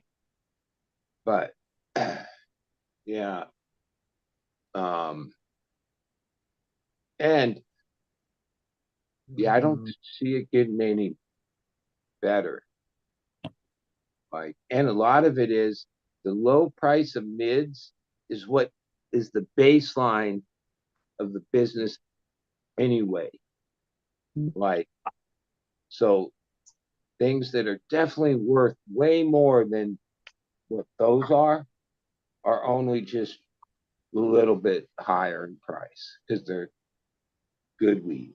But yeah, there's no reason to, in a way, there's no reason to care anymore unless it's like your own personal passion. And like most people that are in any end of the business of it, legal or traditional, yeah, they're in it for money. That's the way why they're doing it. And if there's no motivation to be so grow the best weed, then why? That's what I think. That's why so much weed on the legal market's just even though those strains have potential and all that, Yeah, like but some of that, it like, would be great at 65, 67 days, but it's got to come down at 59 because we need to fill the room. all That those hurts a lot. That's what I see here in Thailand a lot. all It's these like, things. damn, another week and this would be great. Yeah, all those things, every factor, and yeah, and I think the breeders that seem to have a channel into the metric market, yeah, they're breeding for that market. They're not like, yeah, the boxes that need to be checked by commercial grows or production grows. And your goal in your breeding is to meet those criteria, like, which even a lot of it, like even out of the 4 strains we have, and it is the best weed. Like, it's funky, fucking killer strain is apples and bananas. But the trimmers bitch about it because it's like, oh, it takes them more money, more time for the weight. Yeah, it's not as easy to trim, right? That's a factor, which that never used to be like a factor. Sounds like people are starting to be whiny little bitches. Well, I mean, I get it. We used to pay The trimmers. job needs to get done no matter what, They though. would trim whatever the best they could. 200 a pound was fair money. Now we paid $75 a pound. Holy shit! And so, like for their math, like some of these strains you hardly have to trim at all. They're like they just finish like perfect. Other Well, strains, tell them the ones that take a long time are just to make up for those easy ones. That's all. well, yeah, there's a bit of that, but like the point of what I was saying is, like I already know that if one of them was to be replaced, it would be that one. Not because it's not the best weed, because that it is. It's because like because you'd have to pick one, you'd have to have some factors to eliminate one and move one up.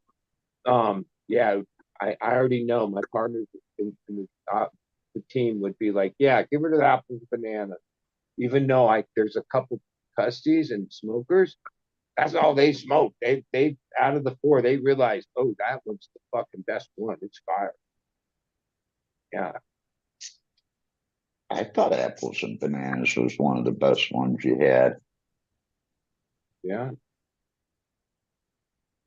I'll have to try that one. I'm just a stoner. Well, I mean, it's been a couple years now, and it seems to have made it as like it, it a lot of strains came and went. They had their moment. Everyone talked about them, da da da, and then a cycle or two later, that it's just a history. But then some strains they stick around. Yeah, apples, banana, compounds, apples and banana. Right. I mean, it is a product of compound genetics that created this apples and bananas. Yeah, it's a fucking dang strain. Motherfucker.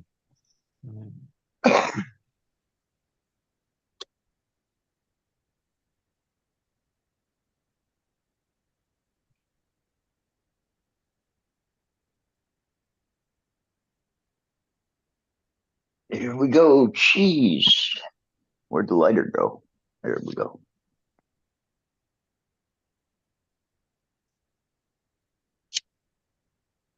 Like,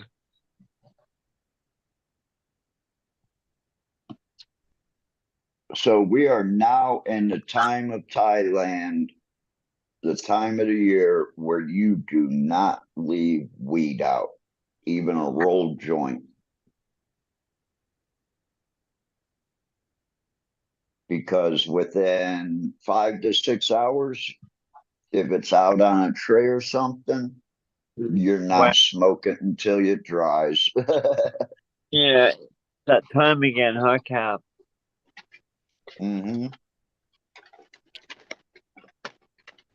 True.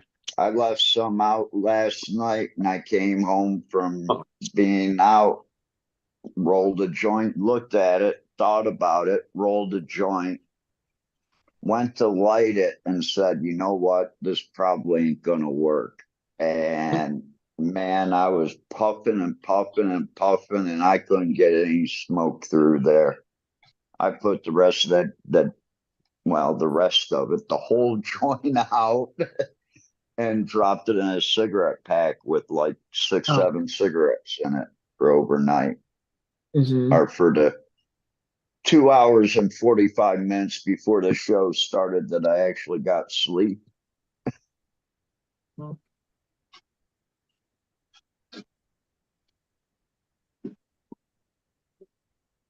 Last night was a hard night.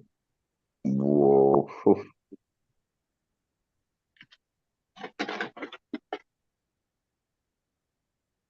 Alright, we're gonna reach to the screen right now. Knowing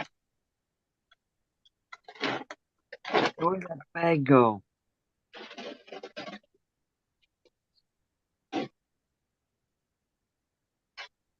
Oh, show's over.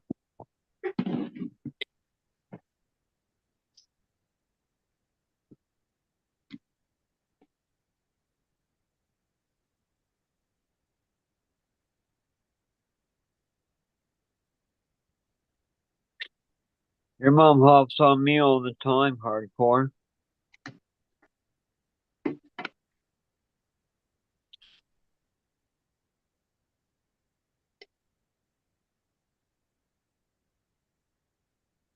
Thanks, bud. I'll watch the replay. Yeah. Even though I was talking about apples, bananas, like I always keep saying, my favorite out of them is cheetah piss. I love that weed, and that's what I'm smoking. Gonna roll up a cheetah piss. Gets me really stoned and like perfect combo of what I like in weed, or a good combo. I don't know about perfect. If there was ever perfect, then that would be it. You just find that strain, and then that would be it. You your quest would be over, right? There were times way back where my quest was over. I grew the same two strains for like 12 years. Mhm. Like as if you had something back, like things were so different back then. But and there was other times like as I progressed out of that, yeah, I can remember having straight. I remember Blackwater, like shit. There was a point that I had three different places at that time. It had to have been like 80% of everything was Blackwater. Like it was yeah, it was at that point. Yeah, I didn't think I need that was it. That was the perfect weed. And then 7 8 years later, the plant, the clone, it just lost its way. Took forever to veg. Still was dank ass weed, but it lost its way. Whatever they want to describe that as. And I held it on. I put it outside. I put it in the ground. I did so many things over those last year or two to try to re figurate it or whatever. But no, I finally just let it go. That was like a sad day because for probably 7 years, I predominantly grew that.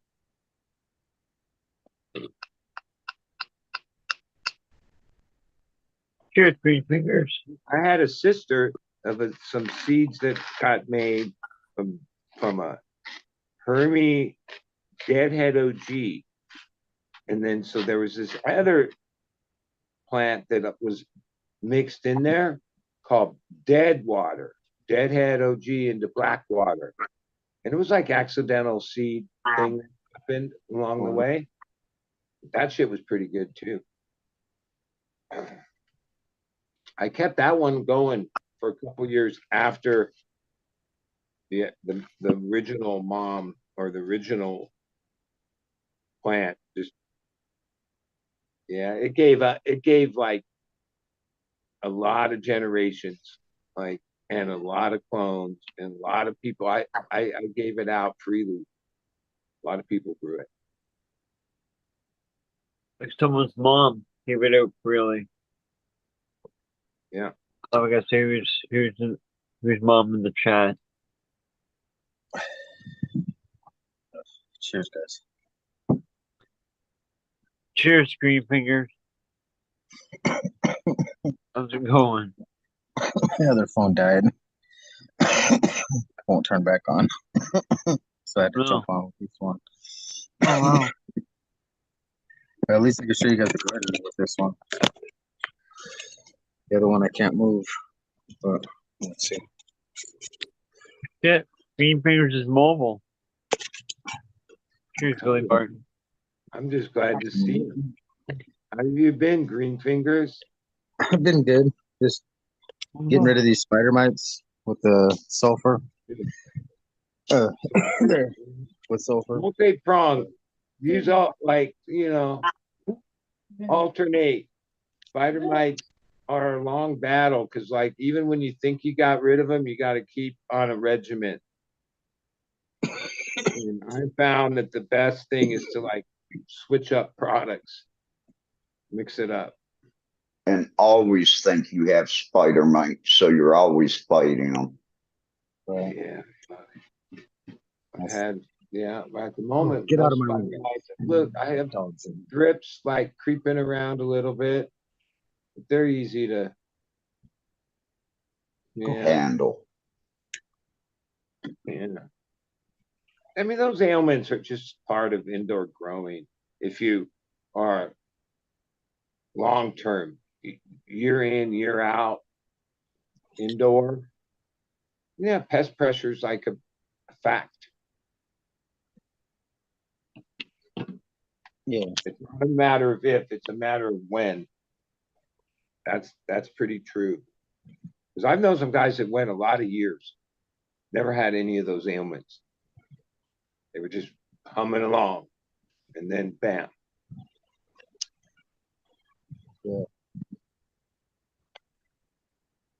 And that's one reason why I keep my IPM.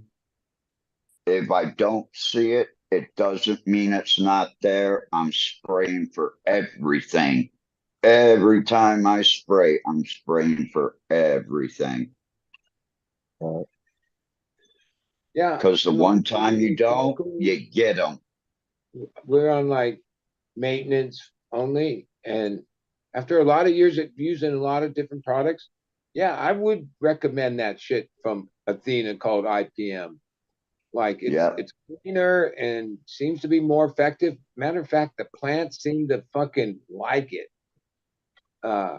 Compared to Lost Coast, plant therapy, even things I noticed, if I used to use Lost Coast. Fuck, I still have a 5 gallon thing that we barely use anymore because we use that IPM from Athena. I sprayed like the bed good, and then the next time I watered, even if it was a day or so later, in the reservoir would be like oil built up from like on the tray, wherever, everywhere. Athena, never. If you mix some and then only spray half of it the next day, it's still totally 100% emulsified in the water. Doesn't separate out. I don't even think there's much oil. Oh, there's a bit of oil. There's a bit, but it's like a fine oil, way finer than the one that's in plant therapy. Yeah, and I guess it's, I don't know, price wise, it seems to be a rip. All those products are really a rip off because Yeah, I when mean, you look at it. not really. I give tip of my hat to the people that built those companies that literally have a product that they spend a few cents on that they charge like, yeah, because all of them are pretty basic, simple, uh, not complicated, uh, but they charge a lot for per gallon or liter or whatever.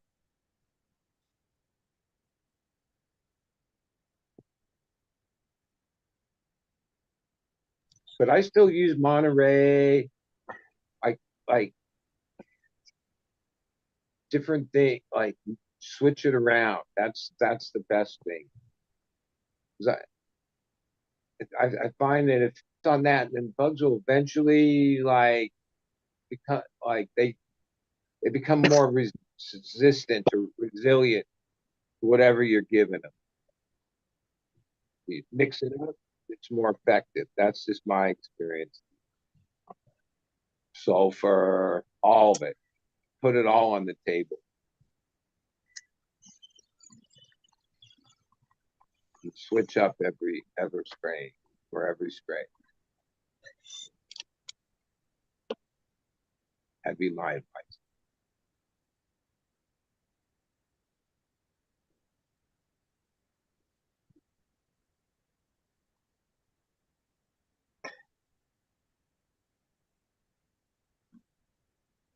Because no one's garden's immune to them, that's for sure. Well, I'm sure that if you spend enough with biosecurity and and SOPs, yeah, you can probably get pretty and run sterile environment. You can Like, run a sterile environment, but you know, if you don't run it, 3 times a week spraying for them, and you Athena sells forget a every week, that could kill you in a second. you're like Athena's full regimen. You use this one part of their recipes, cleanse. Cleanse is just this, I can't pronounce it, but it's like an acid, right? That basically, yeah, that's sterile. Like in Rockwell, Coke, whatever, if you're using Athena with cleanse, there's not going to be any microbial life because you're putting a product in there that wipes it all out. Like that's the purpose of it. Like that's the way they run. And then other companies that mimic Athena, Drip has got a line out. Yep, they have that. They call it something else, but they have one of the products that they, part of the regimen is this acid that then it says on the label keeps your dripper lines clean and da da da blah blah blah blah. But ultimately, it's like running sterile. Where, yeah, even though I'm in Rockwell and Hydro, I use microbes. When I up pot clones into the Hugos, they get maybe a half a teaspoon or a little bit of different micro products. A lot of times Extreme seems pretty good. There's different ones in the hole, and then plug it with that always seems to be sometimes we haven't had it and didn't run it. And you can see it in the amount of roots and how fast the roots and how healthy the roots are. So some products I've used, and then stopped using. Didn't notice much of any result change. Other products, oh, there's definite result change. Like in when I use microbes in Rockwell, and then in the baby cubes, moving them forward, I don't use them like no, just at that stage, like try to inoculate whatever, get something going in there and let the rest happen or not happen. But I definitely wouldn't use some acid in my recipe that would kill everything. But a lot of the modern hydro recipes, that's the way they do it, especially in these commercial medical grows.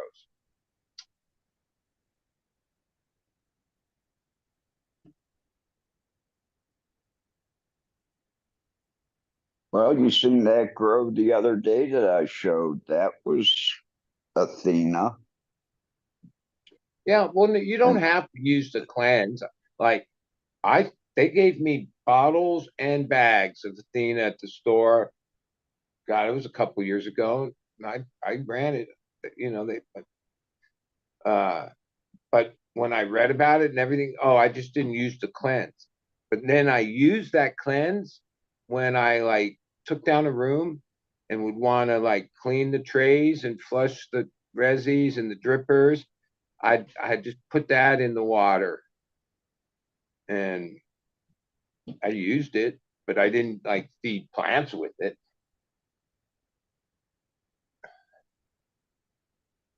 Well, you're supposed to, so you can strip out all those extra nutrients that you're putting in there. I mean, they only suggest you to run it at 8 or 1,500 parts per million. Oh no, they Holy shit. way higher than that, dude. They're like 2.8 to 3.0 EC. That's high, dude. And higher. Like they show that because they don't water through, so there's a lot of buildup that it can get up to like 5 EC in the cube if you squeezed it out or measured it in there. Like holy shit! If you use General Hydro, Cutting Edge, any of the main 3 parts at that strength, your plants kill it.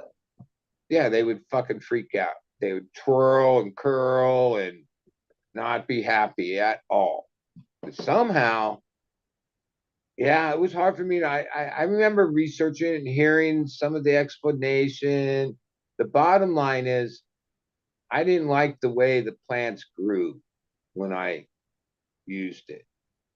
I'm nothing against it. It's like if people do what they do. I didn't ever like that company called, never supported them and only had that like Advanced. Oh, I hated Advanced because like Advanced nutrients. yeah, Yeah.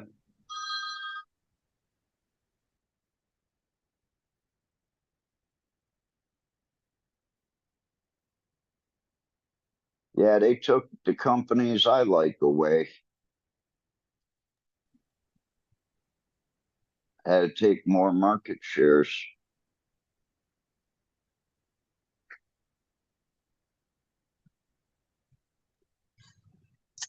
Wow, that's a big plane going over top. Sorry to interrupt, Captain. I just put a poll up in the chat just for entertainment's value, of course. And actually, it's kind of fun to see how things change over time. Although to be scientific, I should probably remember which options I gave you last time, which I don't.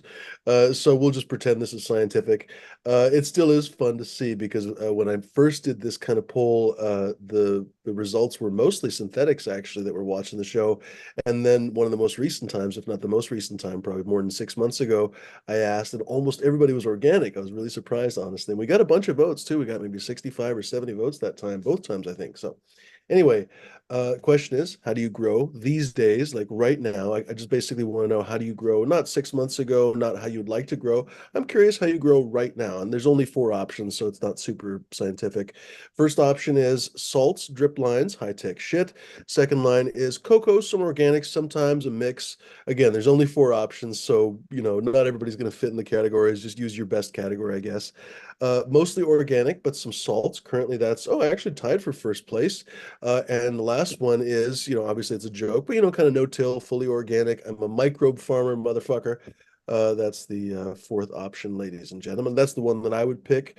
So I would assume that but Bud Kilowatt actually has grown quite a bit outdoors in organics and stuff, so he might pick one of the middle ones. But folks, click on it. I'm curious how everybody grows. Again, it's all just for fun. Back to you guys. Organic with a bottle or two. Orgasmic. I grow too many different strains, so they all have a different uptake to them. So it's senseless to do anything else than to provide the plant with exactly what it needs when it needs it. And not hoping and guessing that this will break down in time to feed it.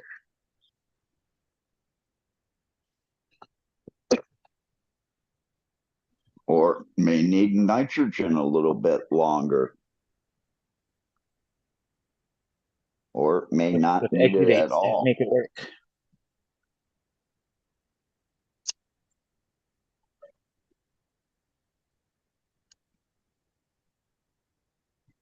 Yeah, feedings. Don't stare into the light.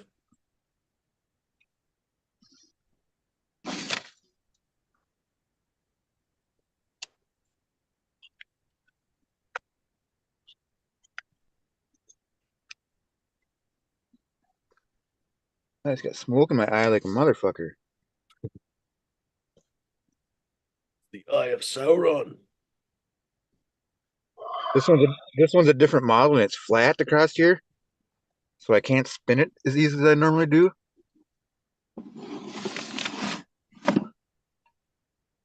Yeah, fucking around. Not the easiest thing to find on the used market, but you can get a pottery, what do they call them? Of course, I can't think of the name. Yeah, but it's basically an unpowered wheel. What is it called? It's The kick wheel, not even a kick wheel. potter's wheel, or whatever. They make them, like a tabletop. Basically, it's for sculpture, for example, and it like spins. They're on ball bearings and they spin really easily, and they'll take a shocking amount of weight, kind of like your mama.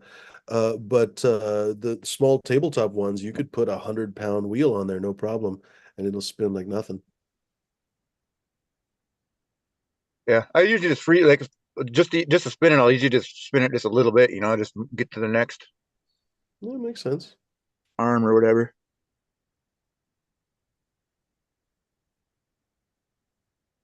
But yeah, I was fucking. There's all sorts of little motors and shit you can use too. I mean,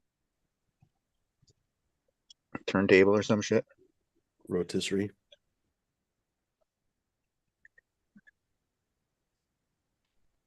Get your mom to just spin in a circle for me. Right. Tie a rope up to her, a couple pulleys.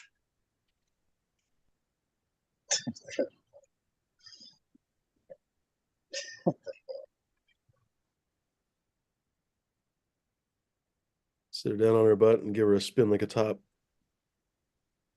I say like a rotisserie. Whee! Spin like a rotisserie. I ain't saying a word. Yo, zombie, spin that shit. Pretty good name for a DJ. Is there a DJ zombie? Huh? It's crazy. That's an actual thing. I don't know. It's got to be. Smoking shirt bangers, kind of high. Kind of high. What's going on there?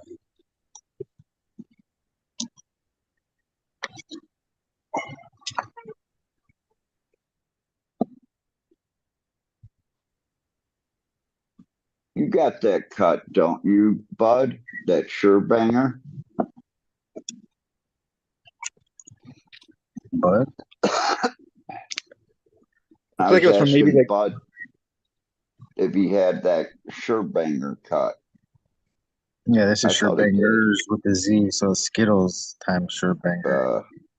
Yeah, shirt bangers. It's got a little more flavor than the shirt banger by itself.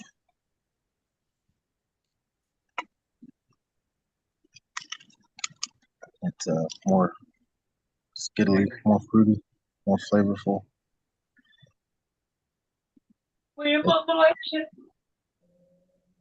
It's like a really good high, but like it's a nighttime weed for me. Which the right time. it's nighttime, right? That's a blueberry yum yum. That tastes really good. But that's daytime stuff, and I don't want to smoke it right now because it just tastes really good, and I don't get as ripped as I would. So yeah, Nice. it's good for the daytime. I'm gonna be smoking some of that nighttime stuff soon too. Yeah, I've been on my feet since 6 o'clock this morning. So yeah, I need to smoke something that take the pain away from my feet a little bit. True. Oh. I think it's time for a dab. Shit. Try to Nice. bang and Real shank quick. between your toes. Did that help? Or That cat, man. pretty much nothing? Holy fuck, cat. Fucking cat's going crazy, trying to attack me. I miss my cat. Shit.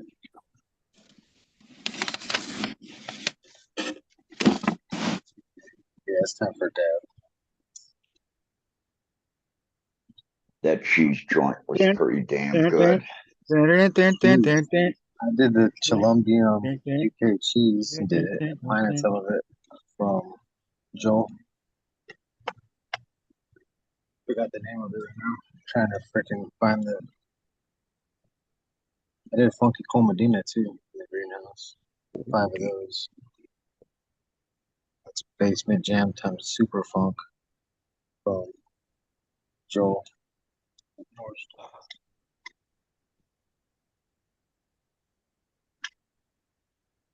King Pakal. That's the afterweek times Colombia. 5 of those. My greenhouse should be filled up with stuff. Pretty fast.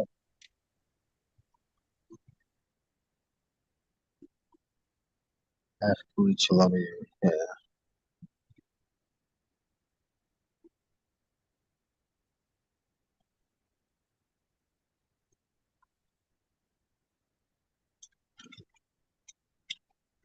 getting soil on my leaf. I don't know when that is. Gotta check it. What day it is. Tomorrow?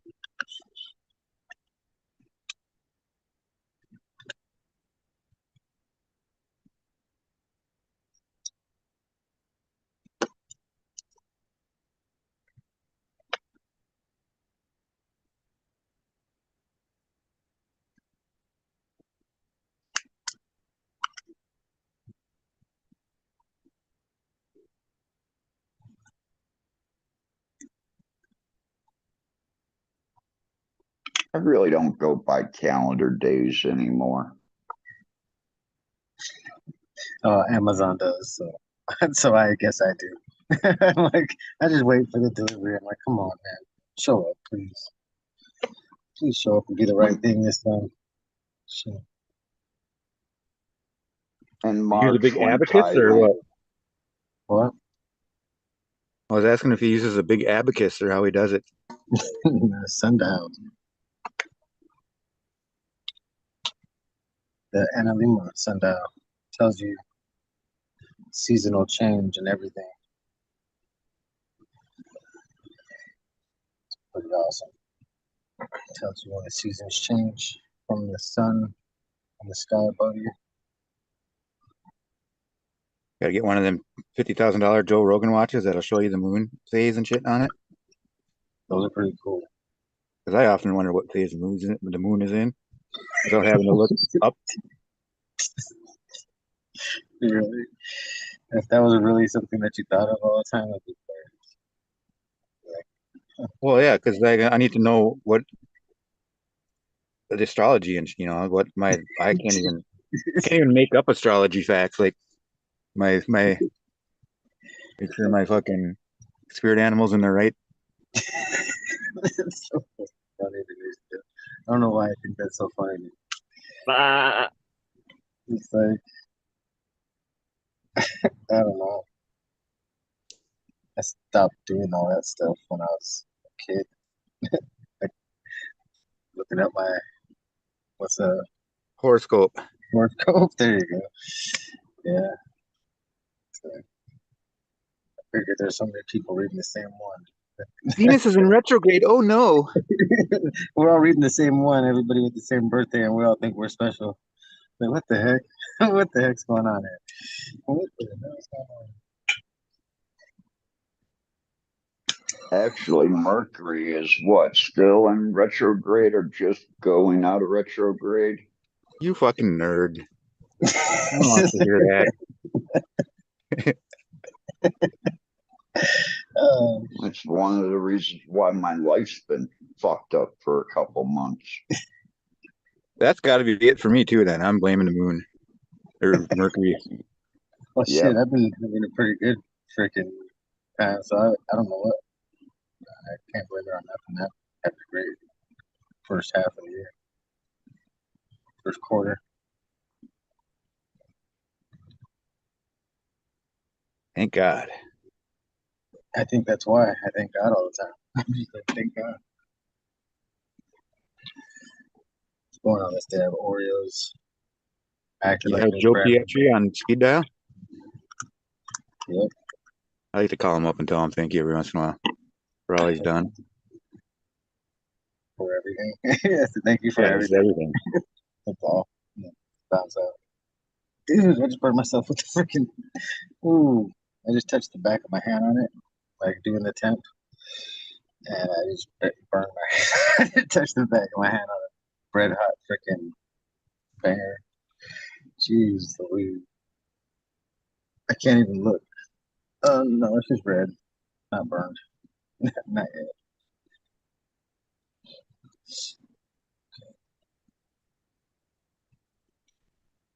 That one to do.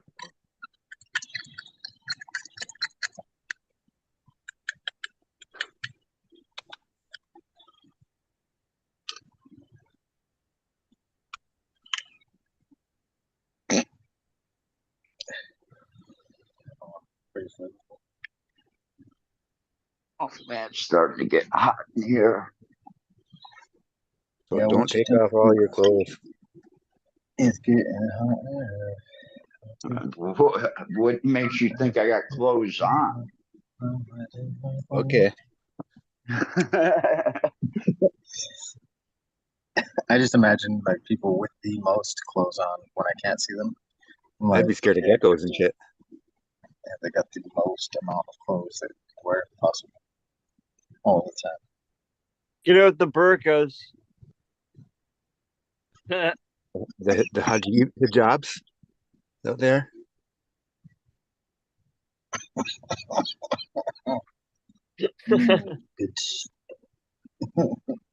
Where is it? Yesterday, we ended up going from like 100 to like 82 in a matter of like 15 to 20 minutes. Nice. That's crazy. Yeah, it was like really Yeah. cold. Yeah, it was It's really nice cold. here today.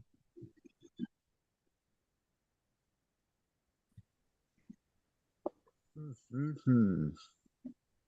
It was so nice. I slept right through the evening because it was comfortable. Oh,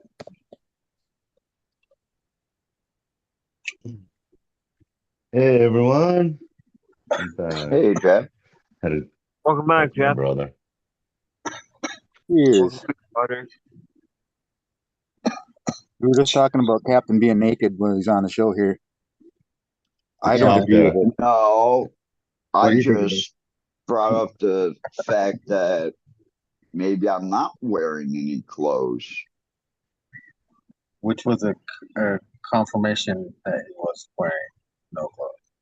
In my head, that's how it went in my head. I was like, oh God. Oh, I actually got a pair of swim trunks on.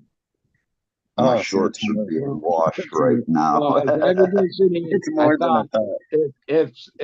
if it came out that somebody on the show was naked a lot of times when we were on the show, and it was a poll, and we had to choose which person. For sure, 1,000%, I'm picking hardcore. Okay. Yeah. Because he doesn't show himself Not all the now, time. but yeah, in the summertime anyway. Yeah, yeah, I definitely see Oh that's no, just I could see him out there in the freezing ass natural. Minnesota fucking tundra. Naked, clothes off. Yeah, he did some boots on and a hat. Yeah. So long. A How do you J think I string, spin these not a wheels? G string, a J string. It just goes to the front hat. The G strings are out, the J strings are in. Is that like kind of like the polar bear club, but like the green polar bear clubs and garden naked That's a good in the one. winter? Mainly a Like couple Guardian Force of cannabis events, or in the last few weeks, a couple of different people from different states that went to those in Minnesota. Like, Minnesotians, or wait, I guess that's what you call. I guess their reputation is like they're super nice, like Canadians, like. Oh yeah, Minnesota, nice man. Is that what it is? nice, yeah. Take Yeah, off, there's eh? even Yeah. there's even I don't know if you ever there's actually a guy called Minnesota Nice too. He's fucking That's how I Yeah. learned how to do a lot of the soil stuff. From yeah he back in the day. pioneered a He's lot of the shit, or yeah, not I think he pioneered, but he was a he's good got a sub pools or something. Most states have like A good something teacher, they're right? tied to, Explain and stuff really well. yeah, that'd be a good thing to be from a state that's known to be nice, right? Nice Yeah. people, and like who and became Minnesota Nice. The guy, he's actually he's back out on the market now again, or he's public again. He's on Instagram. Yeah, I saw him the other day. But here's One the of these thing things. about the cannabis industry and all the players at the top level of it. Keep Nice going. isn't part of their repertoire, dude. Like I can It's all already about the imagine money. that like when I thought, who's trying to make plays and have stores there and all that. Yeah. Minnesota should try to just keep it to themselves. Keep it in Minnesota's hands. we'll see what happens. Well, Minnesota is kind of two different things though too. It's there's Minneapolis and then there's Minnesota. It's like I don't know. It's the city Oh, the people. big city. Yeah, that's where the Fucking bad stuff happens.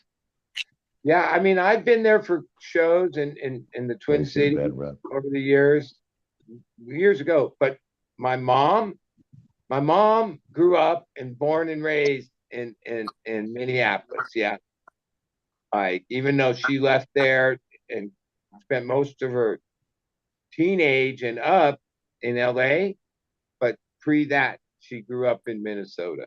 Yeah.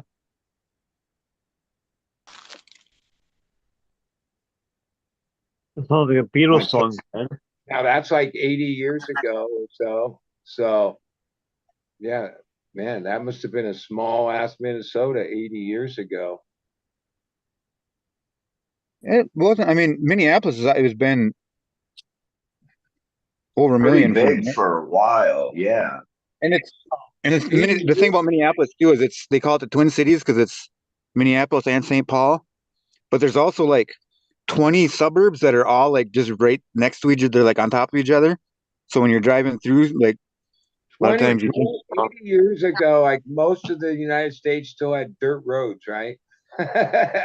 Like 1930s and shit, like or 40s. Well, I guess in the 40s we started moving up.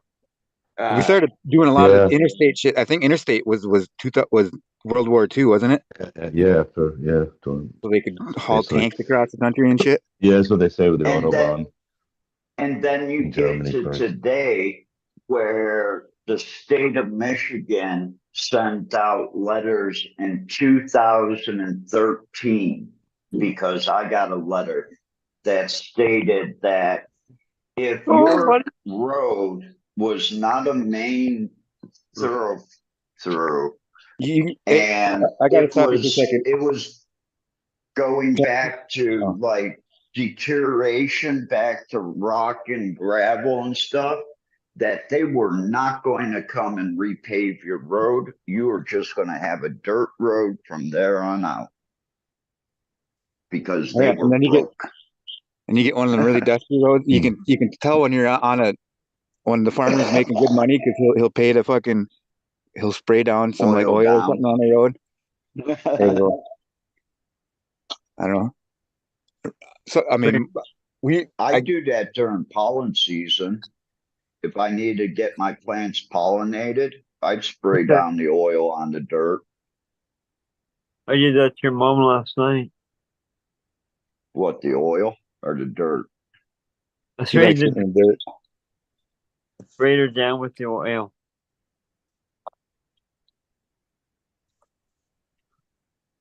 Your mom. Captain, I think you got to put more clothes on. I can't hear what you're saying with all that echoing going on. I don't even hear echo. Neither do I.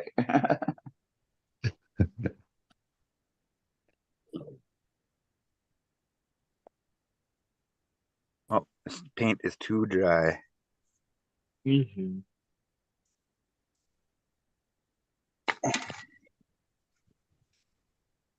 That little paint thinner, it'll be fine. No, it's some of them that I had out in my vehicle over the winter. They'd freeze too many times, and then they just turn into like a ball of goop, and they don't really spread well. Kind of like your mom.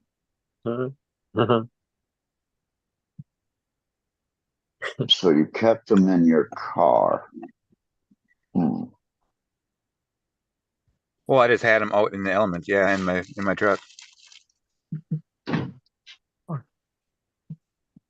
So you had them in the bed of your truck. No, they were just Now in the the back. full In the story back. comes out. No, I've got an extended cabin. It's like I don't know. I just keep a lot of my shit in my truck. Some of the paints that I kept in here just did not like the fact that it got 20 below some nights. Apparently. Yeah, no shit. Yeah, 20 below. Yeah. But that Marshall is fucking star. That thing sat out all winter long. Through, I mean, it got 20 below many nights and fucking snow and sleet and rain and shit. And that thing's still in one piece. And I only had like 2 coats of clear on that thing. So I guess there's a good reason that you pay fucking up the ass for this little bottle of paint.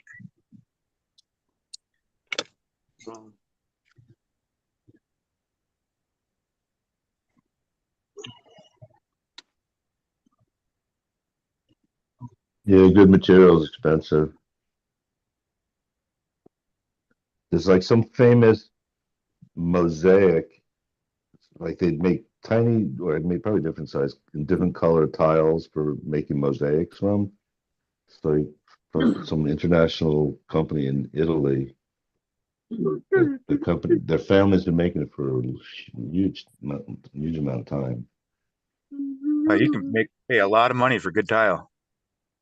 They like Yeah. stretch out these rods and cut it like bread, slice off little tiles of it, and it comes in all these. Yeah, they had all these colors. So they had the warehouse room, whatever, filled with bins with all the different colors. So you basically get whatever color you can imagine, different shades of all the colors, and some specialty ones. Or like glass tiles So that too. And stuff's yeah. Well, I don't know about big ones, but most of them were pretty small. Like I don't know. Inch by an inch. Yeah, maybe just an inch by an inch, maybe some even smaller. Yeah, I think they had that's so different you can create designs and stuff like that, because Yeah, I've had some jobs that people wanted done and it's like, what? yeah. So yeah, just like getting different shades of a color, so you can really get artistic with it, and do shading. And so You yeah, it want wasn't me to cheap though. make what design? When you saw how they made it, it was like, wow, yeah, they really put a lot of work and care into it. So you can see why it's kind of expensive to buy them. But you can on probably just tile buy was cheap hard too, tiles getting too. all those to lay flat with no lippage and all that shit. No comment. I got paid a ton of money to do a floor. Did you just lay Three-quarter there for it inch or what? hardwood. To do the floor. No, I ended up making a box and then made this That's the like first thing I'd do. You gotta get the box. nautical like star type thing in the center of it. On And the all the floor. wood, it was a dark colored outer floor, and then the inlay pieces were like a blonde gold color, and they came to points. It was a bitch cutting out, but I'm You know why? You know glad why? that You know why we boobs had have hot nipples? hand grinders. Do you know why boobs have nipples? Because otherwise they're pointless. Perfect, right? I just heard that one today. Thanks to Uncle Yeah, Laser. never heard that one. Uncle Laser. Is it I think Monday? that's Uncle Laser joke. Tuesday.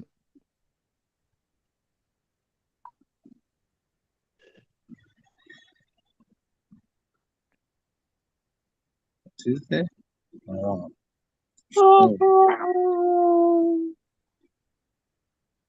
Ruby Tuesday. it's Tuesday. Hey. It's Wednesday. Yeah, Wednesday I get my soil finally. Took freaking long enough. Right on. Sheesh. I finally get to do stuff, put seeds in the stuff. Oh, I just Tomorrow found a morning couple I of gotta volunteers go. in like gravel that gravel. are like 6 inches tall. You got plants already? Well, they're just the couple volunteer ones that popped up in the backyard, and it's just like gravel. There's no grass or anything growing there. It's just fucking couple weeds sporadically come up. I looked at a couple of them. Like, hey, they're fucking little weed plants. I should just grab them just because they're survivors if they could pop where they're at. They're probably straight hemp. It's awesome. I don't do any hemp cleaning and smoking back there. Here you go. Thank you. Ow! Fuck! One of my best plants is a volunteer right now in the garden. It's so big. It's bushy too. It's got a great form. It's got some of that halitosis smell to it. Kind of like the Middleworth banana god that I was looking for again. Might be a cross of that man. Lima. Volunteer right where that plant used to be. It's nice. And the halitosis one wind up smelling like papaya at the end. The one I was looking for. I hope this one changes to papaya.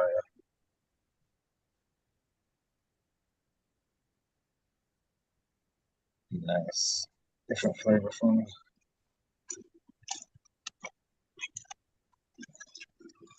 Oh, in the rainstorm last night, again, it blew off the shed or the front doors of the little compound that they put up next to my house for all the migrant workers. Uh-huh. That's the second time that it's blown those doors down. Is it Huff and it Puff? Oh, That yeah. was who was Captain. Captain Huffton Puff. No. Puffed you puffed it up with Look, it's windy here. the smoke. Are they getting like fierce winds over there? Yeah. He's huffing and puffing. I actually took video of the rain last night because it was the first real downpour that we've had here.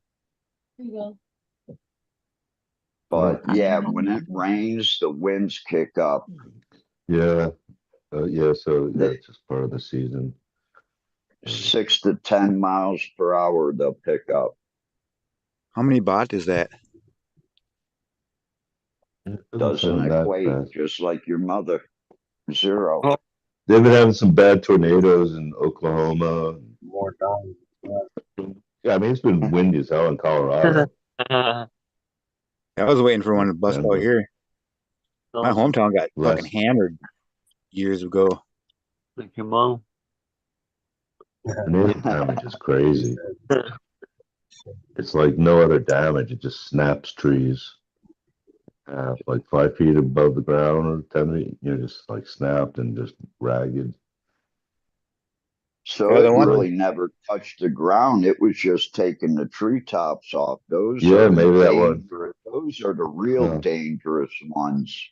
Straight line That was winds. this little town, like in the Midwest. That we drove through, and at first we thought like, oh look, you're going to be doing some building here. They're clearing land, But then realize like, oh no, these are all snapped, and because otherwise, like, they're clearing. They get them by the root. The whole roots are just like knocked to the side. Trees knocked to the side, roots sticking out. Yeah. Oh yeah, they'll take fucking. It's crazy. Tornado just snaps them, or at least this one did. Oh no, the one. It depends on how they go. Like, I don't know. We had like. Go ahead, Ryan. The ones that came through here. I think it was maybe 2011, but it was they say there was like fucking 70 different tornadoes, but it was basically one main one that came through town. But like it was a string that lasted for like 20 miles or something like that. But it like, so me and my little brother, we're sitting in my dad's house, and the neighbor is a fireman, but he's fucking drunk as fuck, so he's not about to go in. But he can hear on his radio that they're calling all the first responders to this certain neighborhood in town where the tornado like hit down. Because like 5 minutes after it went through, like the sun came out and the birds were chirping and shit. It's kind of crazy. It's surreal. But we hopped in his car right away and we fucking went straight to that neighborhood before like there was any cops or anyone pushing everyone away. And like once we got to that address that that like they were saying was like the epicenter for the first responders to go to, like the National Guard like started shooing people away and like cordoning off the whole area or whatever because there's there's like gas lines and shit fucking spurting gas out and like but like we took a bunch of pictures on our like I mean I can't I didn't have the greatest phone back then but it was like until our batteries went dead or whatever the hell it was and because we got there before any of the fucking newspapers or anything like I kind of had a bunch of like uh I mean like fucking badass pics of the shit or like some of the only pixels like before they cleaned the first thing clean shit up at all so like I got kind of fucking internet famous for like a month there where my Facebook page like every fucking 30 seconds there'd be more comments and shares and shit like that. I think like Diana or I can't one of the fucking like Diana Sawyer or Barbara Walters or someone said my name and they said it they said it right because it was like I fucking like I sent like this little photo album I had to all the like the Ryan, you know what news the best station. part of that story is?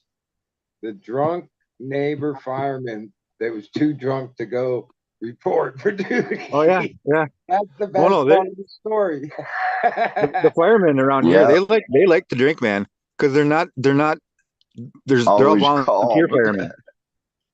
It's they don't none of the cities around here. I mean, you get to the bigger cities, down in Minneapolis and shit. They've got their own fire squads, but here it's just all volunteers. Where if there's a fire, they just pull up right in front of. They block the roads off and they put on like their flashers, and then after the fire is done, I mean, there's pretty much every single fire department around here has a fucking beer full of or a fridge full of beer, and they sitting around and they. Well, I But I mean, imagine somewhere in the United States over the decade, there was like a firehouse that would be all shit faced and then get a call and then just suit up and go out there all fucking drunk. oh sure, especially like back before like all of the they started getting down on that shit. Yeah. There was probably some notorious fire departments, they all live in there on shift and eat and park, next thing you know, especially if they don't think, there's not that many calls or whatever. And next thing you know, the biggest fire happens and they're all shit faced. But at the same time, there's enough volunteers where there's usually enough of them make it in. I don't know, but I imagine a cold beer feels pretty good after a hot fire. Yeah. You will And they get to see a lot of the weird shit too, being a volunteer person, because fire gets called to a lot more things than just fires. Can you imagine if you get called to fire one time and you were like tripping really hard?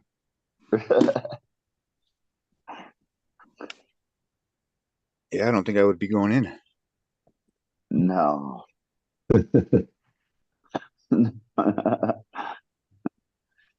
What are you doing? You're just standing there laughing. Saving the day. Man, if you could see the shit I can. I just saved the day, Honestly, guys. That's good. Maybe That's you had good. superpowers. You could like see through the fucking. Yeah. Like when my house almost burned down and it came right to my property line and helicopter douched the fucking whole place with that orange foam shit.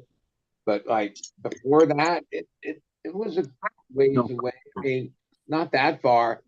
But the one thing, because like that was my only time in like a real fire situation. Beyond the smoke, but the smoke was being pushed the other way, but it was still like weird to breathe. The amount of heat when you're They get one. real fucking fire like that, yeah, that's like where you're like, yeah, I don't know, man. That shit would just fry you like it where you're standing. It's like radiant.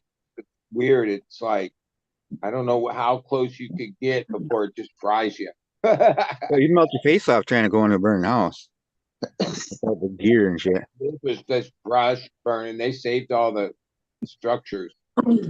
Like, Yeah, there was well, one house that I was. out here, a lot of people cry about it, whatever, but it's been in laws for now for years, and it seems to have more benefit than harm.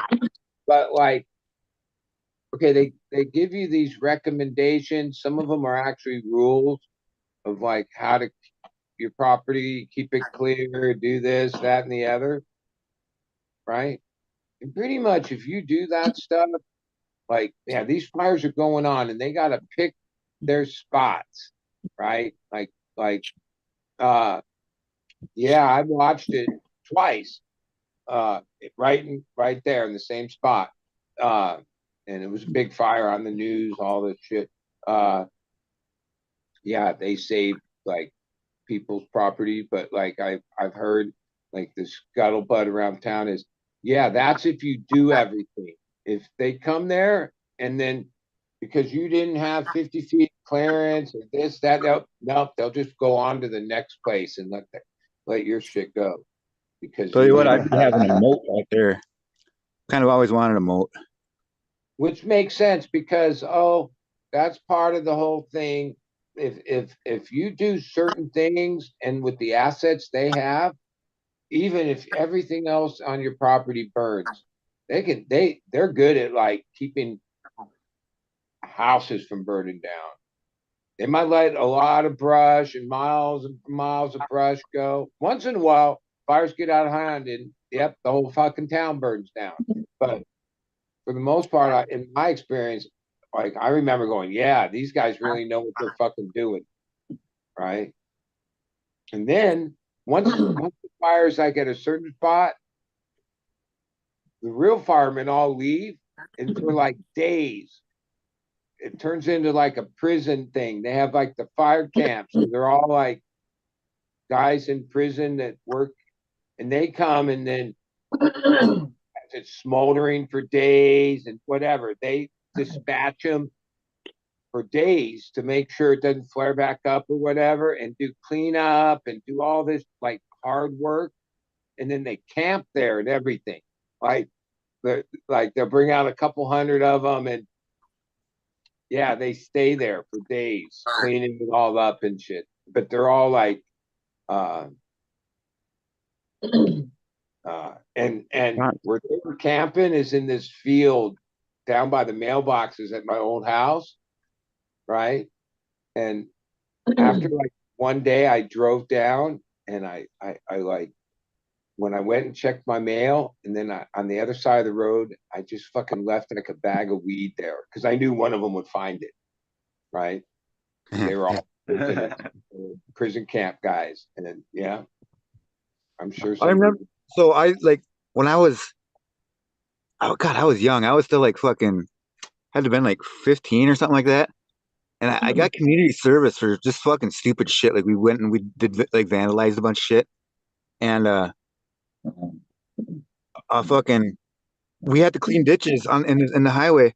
And I was surprised how much porn there was. Like there was Porn. That's some people used to have to get rid of their magazine before they made it home. Yeah. Because their wife would just they would just throw a fit and then throw it away. all So this, and it would be you this gotta wet throw it out porn the too. window. And so because everything had been laid in the ditch like for fucking however many months, so they'd all just be soaking wet. And I could remember we would take them and like open the sheets up and dry them out and shit. Yeah, they weren't wet because they were laying out in the Oh no. weather. Got some heavy loads on those things. Oh Lots of my. lots of bottles of trucker piss That too. that If you was ever saw a that was bottle, it was full. that It's that jokes, prison yeah. work gang. They got gang banged. Put some clothes on. Uh, I'm out of here, everybody. Have a great night. Don't forget, Alrighty. don't forget to stay tuned about tomorrow's show. There may or may not be a show, depending on if Humor's flying or not. So stay tuned. Have a good night, everybody. Cheers. Peace.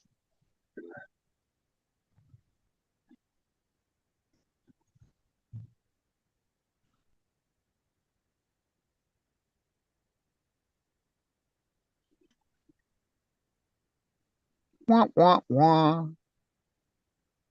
Still got the sound effects. Yeah, I gotta do him since D's gone. Yeah, that's awesome. We felt like we needed it right there.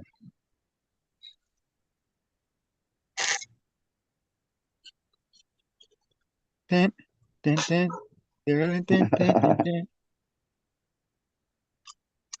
There was a comment about someone's plants because he asked what people thought, and someone made a comment about deep water culture, and I pretty much told him if you can't make them grow like hell with deep water culture, you might as well go home. That wasn't very nice. Like I never see that like on a big scale commercial grow.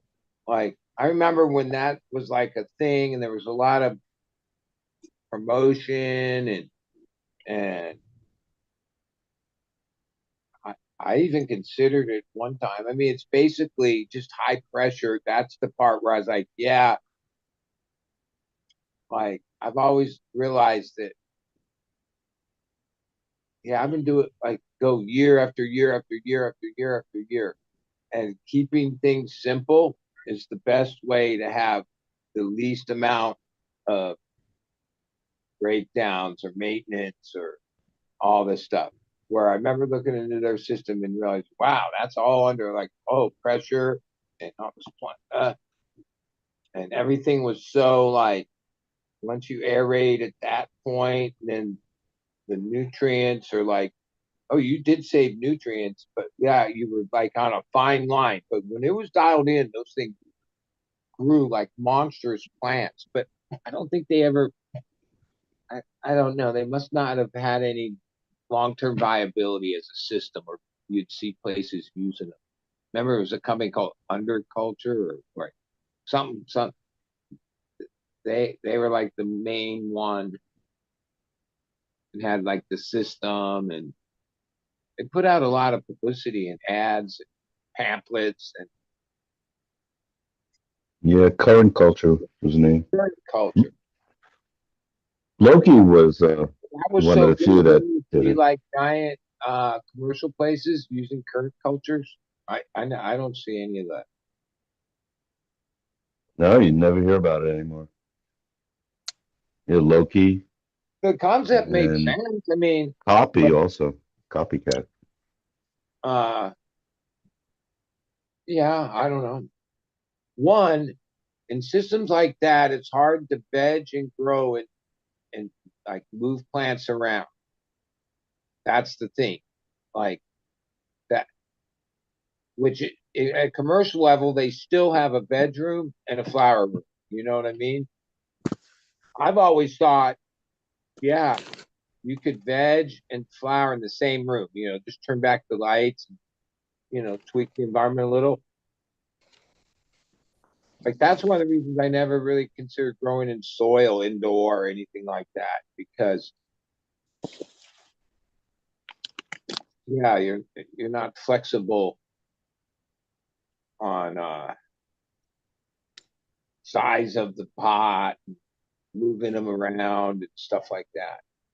Yeah, But if you were, that. if you planted them in one space, veg them, and then turned them back in that same space, that would work a lot better than if you tried to like perpetual, you know, because you'd be up potting and short Yeah. time. And if you're really going to have a big amount of soil, then you need time for the plant to grow into that soil, right?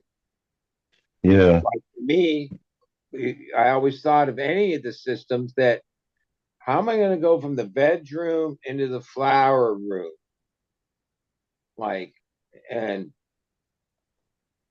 yeah, that's where Rockwall just became second nature for a lot of reasons. Even in the early days of growing, you would allocate like the smallest amount of veg that you could pull off to have like flower and rooms. And Rockwell was like able to like, yeah, there's little 4-inch cubes. You can fit more plants and manage more of a plant count in a small space and have them like thriving and being grown, hydro, whatever. Where like once you went into soil, 1-gallon pots, smallest pot, or they got square ones, but yeah, at a certain point, you can have a whole bunch of them, 100 of them in 4-inch cubes when they're just rooted clones. And then they only take up that much space and that much. And then you can expand them as they need, as they grow. And not have to, it's just in one cube. Or the Hugo cube is you can do the whole cycle from clone to the end in one cube. Now the cube costs $3, but all right, $3 is $3.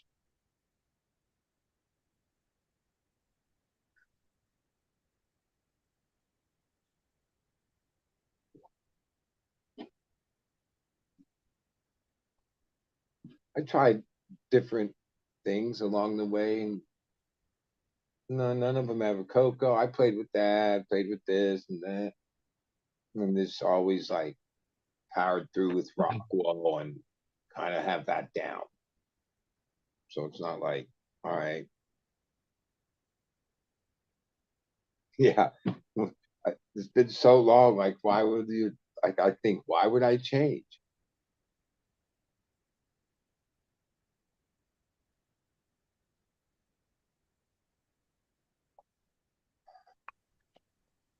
Yeah, I think people decided hydroponics is better than deep water culture.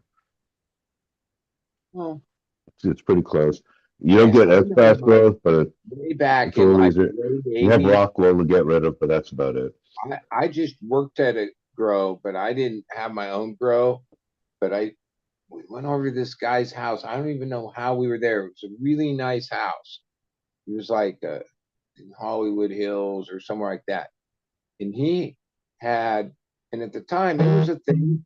He had a true aeroponics setup going, right? These tubes and like just barely missed. It was like, and it was like just a few plants, but they grew like so fast. He was like master fucking top prune, had like just this craziest thing all in this one little root thing inside this tube being aeroponics. And yeah, that was like the most insane growth and growth rate and all these things. But yeah, that's one of those things you're like right on the edge of like catastrophe through a lot of means, right? Um, but when it's Yeah, dialed, holy shit, right? yeah, it's good. And they would pump oxygen in also, some people. Yeah, like that was a thing. Like a lot of those things kind of just went by the wayside. But like in the '90s, there were people doing different things, some of which just became lost leaders in a way, like uh, you know. But today we're more like, oh, we've honed down what really works and the reasons why it works, and there's less different ways to go.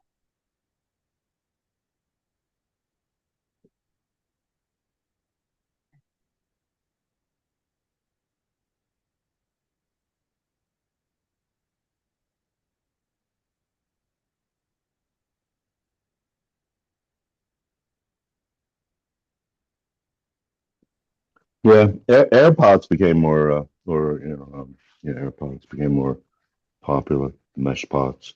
Yeah. But otherwise, There's yeah, been a lot hydroponics, soil, of cocoa. people and a lot of products that have been introduced to the grow community over the 30 years that I've been going to those stores. And a lot of them, yeah, if we did, where are they now? Like, Yeah, yeah, like anything, like, there was some crazy systems out there too, like these whole systems with their own kind of crazy shaped pots, yeah, and maybe they were special. It would like you'd be able to stick poles in. They'd have spots to stick poles to hold poles up, Well, they and had the ones that rotated around the light, and when it would get to the bottom, it would dunk the bottom that rock crazy wool thing. into Yeah, water, that was you yeah, know. that's yeah, yeah. Well, And then these were like just this was like before little like systems. we were so hip to like social media advertising or branding, but I don't know where, but I Yeah. remember seeing, I think in pamphlets, because that's how they showcase shit when that wheel thing came around. They showed that like a warehouse, you could stack these things in this weird way, right? And like, hey, I've been growing with Rockwell by then for a long time, and I was like, yeah, now this wheel moves pretty damn slow. That was part of it. And when it gets up to the top, what's going to keep the water to wick back down and drop back down to right? Like Rockwell cubes are like hold water, right? Especially the way theirs was, where like basically, yeah, they were wet cubes, like, and they went around. And I was always like, yeah, water's gonna drip down from the up top down through the plants, and that's not gonna work. And those things were really expensive. Like I think I knew of somebody that knew somebody that actually did buy them, but There were these yeah, pots that were supposedly antibacterial. yeah, there's been a They had lot of, like maybe you like know, silver in it or so, or I, some copper or something. It I was- never hated on any of it. I was always like a shrewd, like hydro grower. I never really fell for too much of that bullshit. Nah, a lot of samples of people's bullshit. Oh, I still take samples.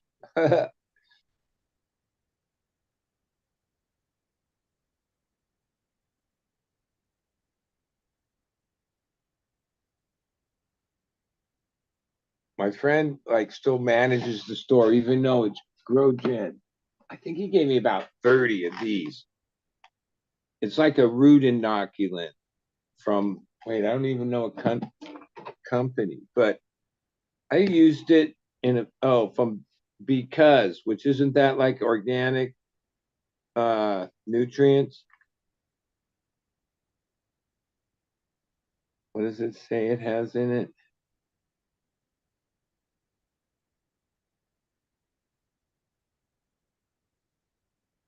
I can't even read it.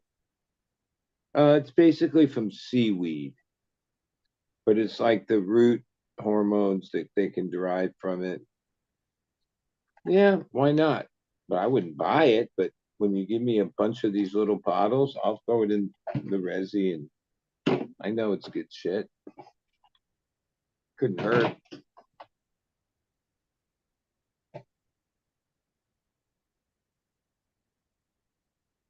I only have one bottle, like 3/4 left, but there were these samples of Root Accelerator from that one company. But this shit, I don't Yeah, even know that's good what's stuff. in it. Like, And it's you expensive want to too, fucking promote some fucking root growth, yeah. whatever they cooked up in Root Accelerator, Some smelly stuff.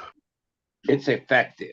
Which a lot of, like I Not too said, over the smelly. years, there's been so many products I used, I believed in, looked, thought maybe a lot of it's psychosomatic. Yo, fuck, if they have you believing it's fucking this, that, the other, right? I was hooked on. I thought And that then like whatever reason, stopped using it and then realized that shit didn't do shit. Like, what did it really do? I never noticed anything. Now like without it, I don't notice anything. Like there's been a lot of those. That's what I thought about Willow Water for the I longest won't time. even mention names because some people believe in some of those products. But yeah, I used them for a while. Like when I say a while, a long time. Poured whatever fucking bottles of shit and stuff. And then when like all of a sudden I didn't have it and I stopped using it, I was like, oh wait, there's no, it's not. They don't do it. It doesn't do anything. I used Willow Water for the longest time, thinking that because it's got supposedly high in salicylic acid and endobutylic acid, I think they are. It's probably what's two of the ingredients on that bottle right there.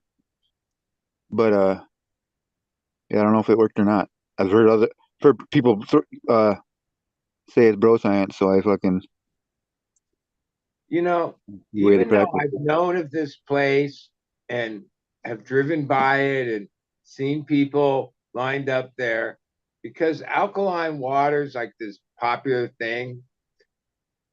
It's been this like guy built this like weird thing in Carlsbad because there's supposedly a fucking what do you call it, Spring, a spring of alkaline water. He an built the whole aquifer. brand.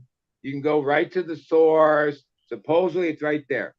Okay, literally it's less than a quarter mile to the Pacific Ocean where the store is. And around the back of it, all the way around, is wetland marsh from the ocean that goes inland, right? So it's basically surrounded by ocean water, right? This is like the other day I was down there and I like what? Yeah.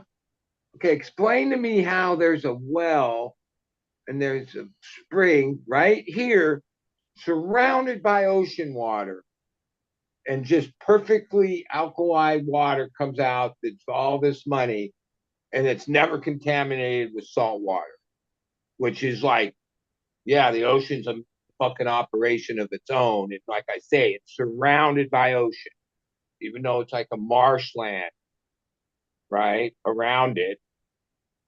That's ocean, that's salt water.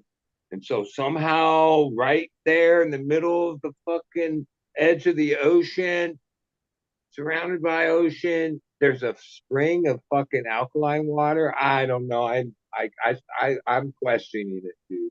They could have a Salt well water. tapped into the ground The 200 feet fresh deep water, too. yeah, and the fresh water would float on top, and the salt water is heavier and would be on bottom. So Yeah, but wouldn't you think separates itself a little bit. like I like bet they have a well punched into the ground like 100 feet. Right. okay, I bet they're tapping into an aquifer. 100 feet isn't that far when you're like dealing with the fucking ocean and the seepage and and and Well, all that. bedrock is pretty impermeable though too. Well, There's layers. I believe that. Like, you know, there's probably a geologist or people would say, oh, yeah, that's how that works. And I'm saying, yeah, I'm throwing these figures out of my ass too. I have no And idea. even Bedrock makes a difference. like back before there was like whatever whoever lived on the land in hundreds of years ago. Oh, wow, can you imagine living right there by the coast and whether you knew it was alkaline water or not, somehow have some fucking spring or fresh water? Oh, well, now you could survive there because other than that, I want to uh, say I've heard like stories that drinking nothing but alkaline water will pretty much like kill you, like dry you out or something like that. oh, it's Or a big maybe hustle. I'm thinking I think it's a big hustle. Like, oh man, I remember they were like the cutest hippie girls. They were hired by this company to be at events, these booths, where they would like have every brand of water and then like basically the pH and the alkaline. Okay, shit that I sort of understand a little bit about from hydro, right? And have this whole pitch. And then, well, I actually know people that spend ridiculous amounts of money per bottle. Like, like, yeah, they charge good money for this shit and believe whatever that, yeah. And I don't know. I'm not buying it. I'm weird that way. I could be. I don't drink tap water, but shit, I'm not. Alkaline water doesn't. Nah, that seems like bullshit. We got some good tap water here because it comes out right off of the spring, up in the. It's kind of Yeah, crazy. Like yeah. if you go up, if you go up, it's right on the edge of town. There's this hill, and it's like, I mean, this hill is probably like got to be 1,000 feet tall. I mean, it's a pretty big hill, but like there's just like a sewer. It looks like a sewer cap or a manhole cover that you can pop open, and then you go down this little ladder down this tunnel thing, and then you come into like this little hallway that's underground, and it's at an angle, and all the walls are made of like those bricks with the holes in them. Only they're all faced so the holes are like facing into the hallway, and there's this water that the groundwater or whatever that seeps in through those walls, through the holes in the wall, and then you like as you're walking, you're straddling this fucking like a gutter that goes all that like the further you go down this hallway that like it like goes downhill, and that gutter of water by the time you go down you go like 50 yards and that water is like gets up to your knees, and then like eventually it'll get up to where you got to have scuba gear on to get in it because it goes up above your head there, like fills the tunnel, and then at the end of this tunnel, and it's like maybe like 100-yard long tunnel or something like that, there's a big collection tank, and you pop your head in there and just fucking clear water. But then Well, that gets I've come to believe that one day it'll come out that the water industry, the bottled water industry, which is part of the that's all. drink industry, has been putting propaganda out for fucking decades to make people think that fucking tap water is like gonna kill you or some shit. Now there are Evian is places naive spelled that backwards. don't have and fuck up their tap water, but most places tap water is at this point I would venture to say is about as good as most of the like bottled water, Oh, especially if you especially just run it through a filter, like one of them Brita fucking yeah. filter pitchers or whatever. I mean, there's probably yeah, I don't know. I don't even know what they fucking have in these bottled waters. I know that I don't like the ones that are like, even though That's I don't know what to believe, but I think, oh, I like it says spring water. Okay. There's some of the brands, especially like the ones that Coca-Cola makes. I forget what they call that one. They don't Aquafina. even hide. That's water that's been treated. It's our whatever. Like they just make water. It's not coming from anywhere. I'm not sure Crystal Guys or any of these other ones like have a spring or anything. Well, Like, I think the Coca-Cola one or Aquafina, I think they just go right off of Lake Michigan or fucking well, one of the Great Lakes. but I somehow I don't like but all that shit's in your head. If you're fucking thirsty, you ain't gonna give a fuck. Humans need X amount of water per day, period. Yeah, why pay $1 for something that tastes like it's had a nickel in it or something like But like All during my that lifetime, aluminum. like yeah, as a kid, I guess there might have been bottled water, but that wasn't really a thing. I don't know when it started. There's No, probably some show that says, "Oh, in the '70s, then this 90. happened," and then, but there's been a lot of like, yeah, that's become a multi-billion-dollar industry, right? that. I've got So some many dehydrated people water can for drink sale. water from that, from that, right? Um, and they're not bound to tell any like they're just selling water. So like a lot of what they've like put out there over the years, and who knows which deviant way they manipulated us. Oh yeah, I've got packages of dehydrated water. I'll sell you guys. You just pour it into your bottle and you add water. $50 a pack. yeah. I mean, in Thailand, do people drink bottled water or they just drink what water there is? They drink bottled water, but a regular sized bottle of water from the United States is 7 to 9 baht here compared to the dollar sum you pay back in the United States. That's like The 10 cents or top something, right? quality drinking water that they have here, they still keep the price really, really low. Yeah, that's like a huge thing. I mean, I can get a 5 gallon water jug refilled for 20 baht. That's yeah, I mean, if I think back to my childhood, it all that's kind of like started 63 cents for 5 gallons of RO water. like even before bottled water was like such a thing in the grocery and everywhere else. I remember there were sparklets and Arrowhead. Like as like I don't know, I was still like a kid, teenager, young, and yeah, my family. Oh, we got this, and the guy came with these glass bottles of water. Right, that water was, I guess, better. Yeah, that was better. That was good water, right? It tasted better than what came You're out of right. the. That was kind of the start of it all. Like the Yeah, water cooler, the but water like cooler in the within like offices 20 years, sell like We had a there water. Culligan is thing when I was a a kid. where like even the people of the lowest income buy water. Like selling of water is like this massive business in our country for people to drink water, right? It's huge out in the oil pump industry too. I didn't ever realize that. Like half the trucks out like in North Dakota where they got the big oil booms and shit, half the trucks that you see on the road that you think would be oil trucks are actually water trucks because they got to fucking ram water down their wells or something to get. Oh yeah, no, that's part of the process of what do they call it? There's a process of that mining. Fracking. Yeah, they push so much pressure down it. Yeah, which in certain areas, that's what created a lot of fucking earthquakes and shit. What do they call? I remember a few years ago that was like a top button issue. What they call that kind of mining? It was like Fracking. fracking and all that, and like that.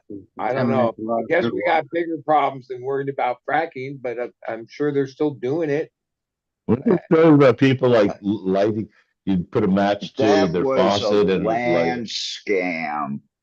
That's And why as much I as didn't I'm seem like a really liberal, skeptical a of that. Democrat liberal, oh, that I think the people that were all crying about that was like, yeah, my side, like where I forget what, yeah, but there is ecological like question to what that does to, and in certain places where they abused it, oh, Yeah. they definitely saw the seismic fucking activity and shit like that. So yeah, and I don't know how far you want to go with that kind of shit, but I guess like back 100 years ago in places like Saudi Arabia, the oil was there's so much oil so close to the surface that like you just have to see where the sand was black because it was soaked in oil, and that's where yeah, you would pump. the old movies they used to like strike oil and the fucking black shit would just come up and spray on everybody and they would all be celebrating. Yeah. And up from the ground came a bubbling crude. Yeah, yeah. They go through a lot of crazy shit to That get what's gold. oil left at this point. Like Texas even cheese. like you don't even want to, if you don't like to hear about what they do on land, oh, you definitely don't want to know what they do under like ocean. Because like, yeah, they BP don't give a BP fuck about Horizon. the ocean.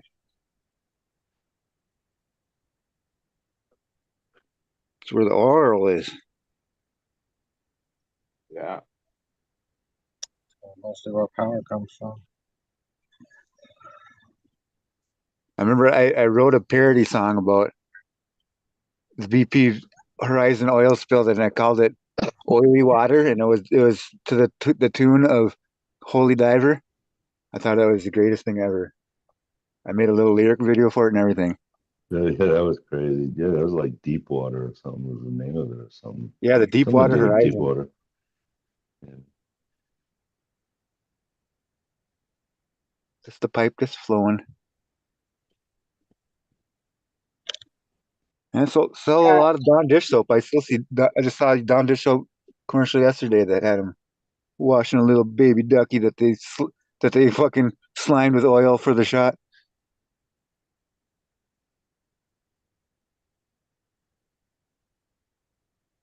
Well, I don't know even what- though there's been some pretty gnarly disasters, like, oh God, fuck, those were bad. But over the long haul and considering how much work and operations going on, they're pretty, they're like, they don't fuck up that much. There's You know, pipelines going everywhere across this country, and you don't hear them. yeah, I mean, I know that yeah, there's always like, There's a railroad spill every once in a while, but well, I mean, shit, bottom line is shit happens, right? Shit happens. And you can do everything you can to have basic protections and well thought out things, but ultimately, shit happens, right? Even the thing with the airlines, right? Yeah, like truthfully, a couple doors and some weird shit happened, but they've been pretty good as far as like a whole plane and hundreds of people fucking dying. And when you well, there's think been this about whole thing the about amount of flights that are going on in a 24-hour basis around the world and how old most of these planes are and how used they are, meaning they fucking are in the air and constantly they don't get downtime. they get some because there is some regulation that they have to do to keep these things safe, but they're basically it's statistically fucked. Well, I think you're But more when likely to get something trampled by a happens, cow than you are to die and in a plane everyone crash. goes like the focus is in on it and just goes crazy over it. That seems a little weird considering no one ever points out, yeah, the Well, what's this gnarly whole record that they really have. like Jeff? Have you heard of the Boeing controversy or whatever? There's like, Yeah, a little bit. Whistleblowers yeah, I guess I don't know what were involved. I don't know what it's all about, but apparently they've been cutting corners for a while. And there was yeah, inspection that Yeah, I imagine any they didn't company do that and old phony and the document. been through so many changes and whatever the fuck they are. Uh, yeah, I imagine it's fucking nasty inside a company like that, especially when you get into They could get away with so much, and it's not gonna. I mean, you could wipe $1 billion off of their slate, and they would still be fine. Yeah. yeah. So what? We were feeding you people for 20 years. Give I us a mean, break. People are cheap. They just keep buying. like a lot of times, Companies just keep buying. Like they bought McDonald's Shut up and over. eat more people. if you wanted to, if you like have a flight book, there's ways you can find out. Well, it's easy to know what model flight plane and all that you're going to be on. But if you want to take it further, you could find out like how old. And sometimes you're like, holy shit! I mean, that fucking plane's been like in service since like 1989. Holy shit! Right? Because some of these planes are old, dude. They've been working them. Granted, they maintain them. They do it. They change the interior, whatever. Some of them are like Boeing built things, and other airline companies built things that last for a fucking long ass time, dude.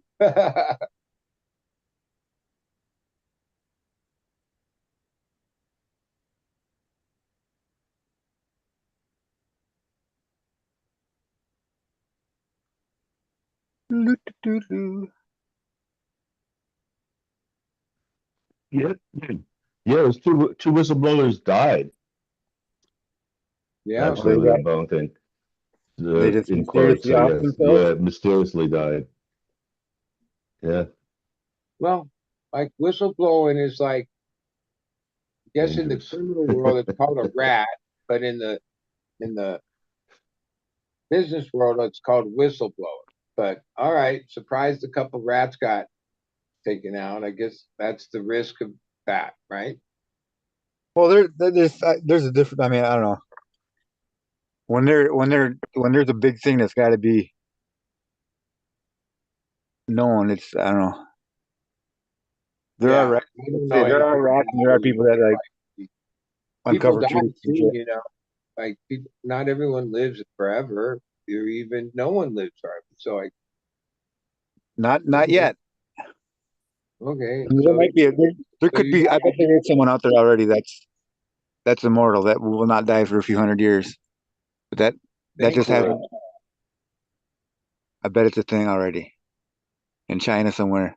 There's got to be a room in China somewhere where there's like 100 clones of the same guy that are like, Yeah, I don't yeah, know. they're out of control there. I There's got to Yeah, wouldn't be that's gotta be a weird country to live use in. China That as where much we as kind of human bear it's in the hybrids and shit. shadows. or Like, the oil money because they got enough money to do anything.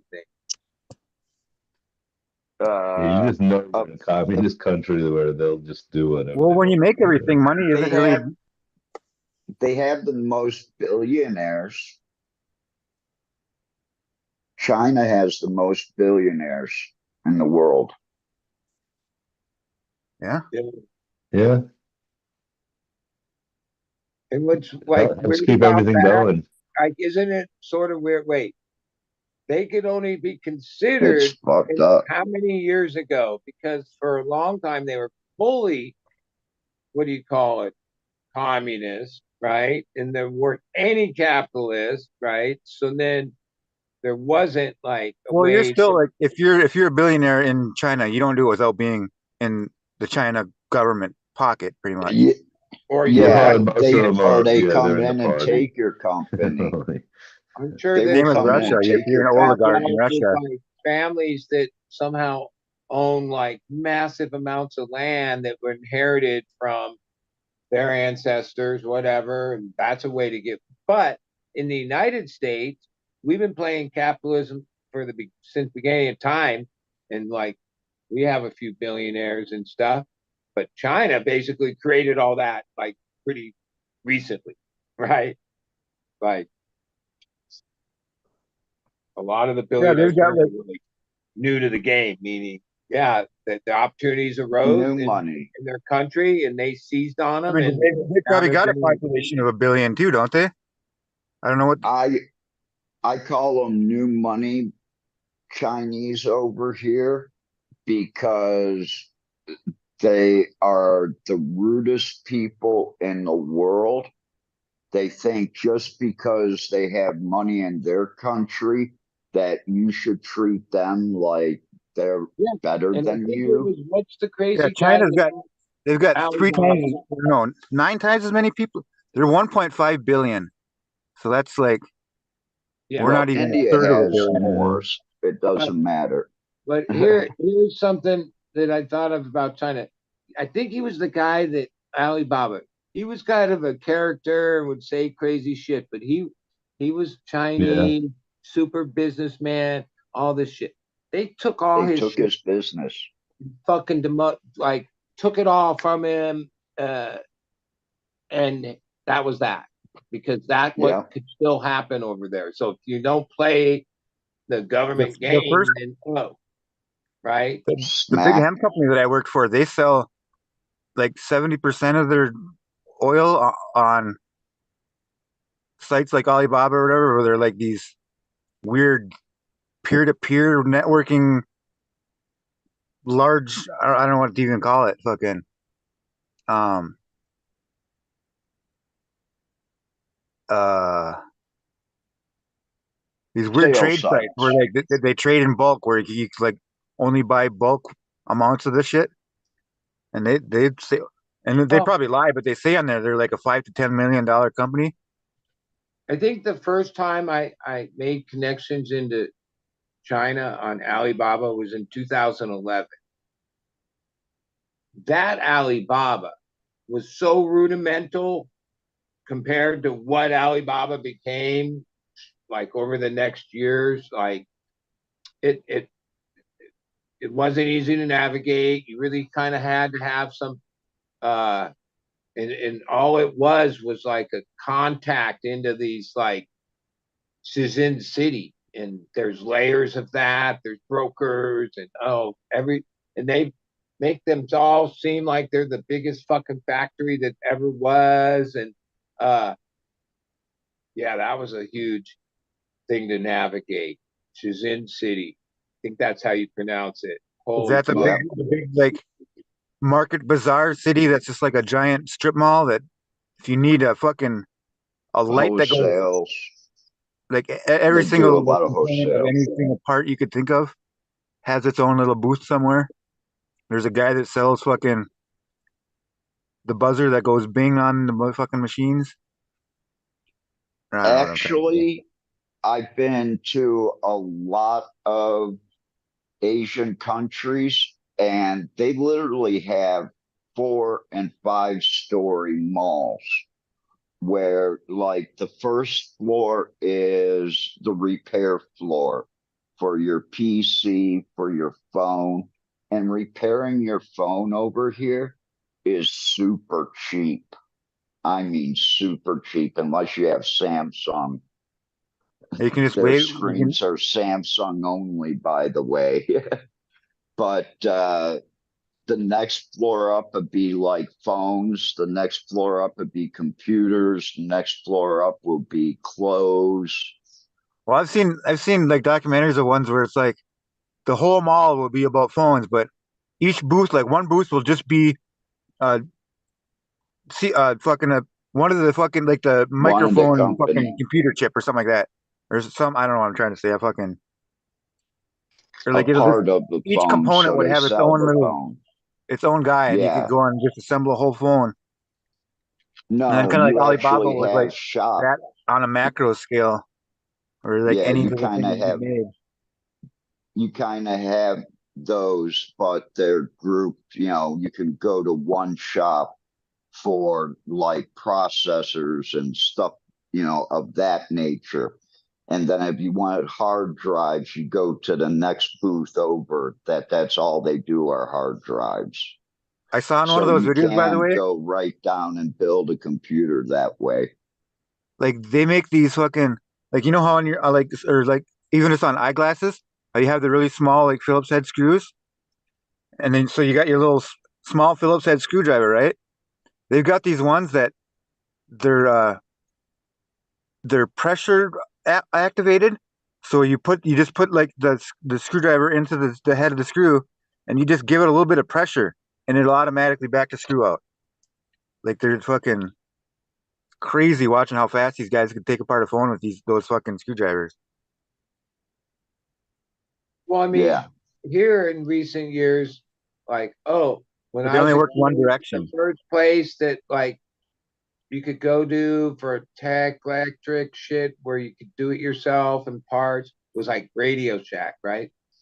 Fuck Radio yeah. Shack long since changed their 30 business. years ago. They don't do that. And then there was this superstore called Fry's for decades, like Fry's, and We didn't have them here. they had the same thing going on, right? We had I Circuit City. Fry's went bankrupt, so that Yeah. well, Circuit City, they basically they don't really they don't operate like a Fry's where you could buy all the fucking little pieces and build it from scratch yourself and and not I just made a lot of computer trips at shit, fucking Radio all Shack back kinds in of the day. shit. Like what do you call that? Like electrical stuff, right? Components, Components and weird like all the stuff. crossovers, and fucking. At least in the United States, or mainly from what I in my area. Oh no, that stuff has kind of just been wiped out. You just buy whatever the unit is, like the complete unit. And most of those are so cheap. If you fucking need another one or upgrade, you just buy another one. Where there was a long time people like tinkered and would fucking you could go get whatever you needed, you could get and fucking if you knew the basics, you solder it in yourself or do whatever Oh the yeah. fuck. Yeah, I think as the generations go on, that's less of yeah, I don't think the What's generation of what today what kind of receiver do you got jamming in your house, bud? You got like an old Pioneer, fucking older Yamaha, yeah, a good Yamaha. silver one, or one of those wood grain or No, it's black not ones? that good of one. It's just 100-watt one, but it's like a solid. It's been had it for a long time. It's clean, with clean sound and just basic. But yeah, I know about audiophile stuff. Yeah, I I've never really got into it where I got into spending lots of money on it. Got the big Bose 601s or fucking. There's a lot of good stuff out there, and I've experienced good, like high fidelity stuff, and yeah, some fuck, dude. Those 101A bookshelf speakers by Bose, if you can find like the 1980s and 90s of those at like estate sales or something for like 50, 60 bucks a piece, pick them up. They are the best sounding bookshelf speakers you'll buy. I used to have these fucking. Oh, they were infinities. They had an 8-inch drivers on them and just a little tweeter, and they were in these, but they were in these super heavy boxes. They were like, I don't know, like Yeah. 3 feet tall, maybe. And those things sounded so good for so long. But then they were in a I fucking. remember, like even as a kid, because like my parents they would always go and I guess even sometimes buy it on payments and shit. But there was this place that was like the Circuit City of the Day or whatever called Federated or whatever, and they had TVs and a couple different things, but they were really stereo and all the different levels. Crutchfield, man. I bought a lot of car stereo shit from Crutchfield back in the day. Yeah, I mean, there's.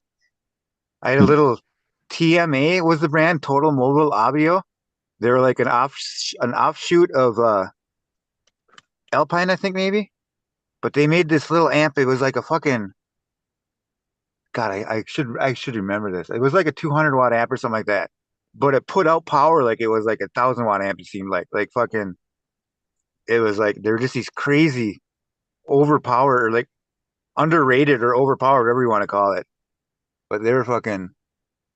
That thing was a beast. Yeah, I'm fucking.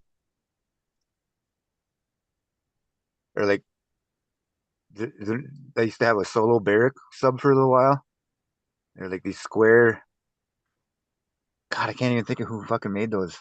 I think it was Kicker, maybe? Kicker solo barracks. I didn't get them until they were like old school though, like or until they were like old news. But I remember my buddy had fucking. Well, I Had, imagine like custom car stereo businesses declined a lot over the years because, like, especially Yeah. new cars, we can get it so cheap nowadays. Like what back they're then, you had you know you had to have $1,000 to have anything. pretty good, and like it's not the same to like, oh well, take that out and then put this in because like everything is so, and most of them are like touch screen, like yeah, most Yeah, I can remember when you whatever had comes in the car, that's what stays in the car. back when you had one of those Pioneer decks that would have a dolphin swimming across Hey, the front. That was like the fucking high tech shit right there. I also remember that I could pull mine out. having ones where I could, when I got out of my car, I could Take the faceplate. take the faceplate and Fuck yeah. cars left of stereos is like a huge thing, man. They'd fuck up your whole dash and all the shit just to get your fucking bullshit stereo out and shit. Uh, yeah, I Wow. Or I don't you think get you have a car that's got a shitty console that you can't fit a regular stereo in there, right? I had that happen maybe they quite a few do. times. No, I don't think people steal car stereos anymore. Who buys a Just take the car? whole car. Yeah, they take the seats. They're worth money. Yeah. Catalytic The converter. heated seats. Yeah. Well, you see like stuff about the what do they call them? There's just these. It's like a movement that started in like Milwaukee or something like that. There's these gangsters like steal this like these certain kind of cars that it's like what do they call them? Something boys like the fucking Yeah. not the Mazda boys. It's the fucking Kia, uh Kia boy. boys. Yeah, the Kia boys or something like that. Or like Kias and some other type of car are notoriously easy to just fucking. You got like a flathead screwdriver and a fucking USB fucking plug in or something like that, and they can steal these cars in like a fucking 10 seconds. Yeah, and fucking But then when they take them to the hood to sell them, it can be like a 2-year-old car and it'll maybe be worth $200, like fucking could be a $10,000 car, but like they get stolen so often. Then apparently a bunch of the cars like put out like free fucking upgrades to their cars, so they can't do that, so they can't do it. But they'll still come in and rip your dash open, trying to do it before they're like they've got the mod. You can't do it with this one. Or, I don't know. Well, now what they're doing is they have this thing and they have somebody standing by the front of your house and they set your car alarm on. And when you hit that button to stop the car alarm, they can capture that code and use that to pop the doors and undo Well, the there's only so alarm many and art start the frequencies that car. shit can go on too. Exactly. I remember back in the day when garage door openers were kind of a new thing. You could go through a Oh, neighborhood yeah. and pressing the buttons. See how many times your garage door opener actually opens up other garages. Yeah, if they were. I think it was if they had to be on like the factory setting or something like that. Or I can't remember how that went. They sell universal remote openers at any hardware store or whatever. Then you just put the code in to match Yeah. your door. So you could just swap.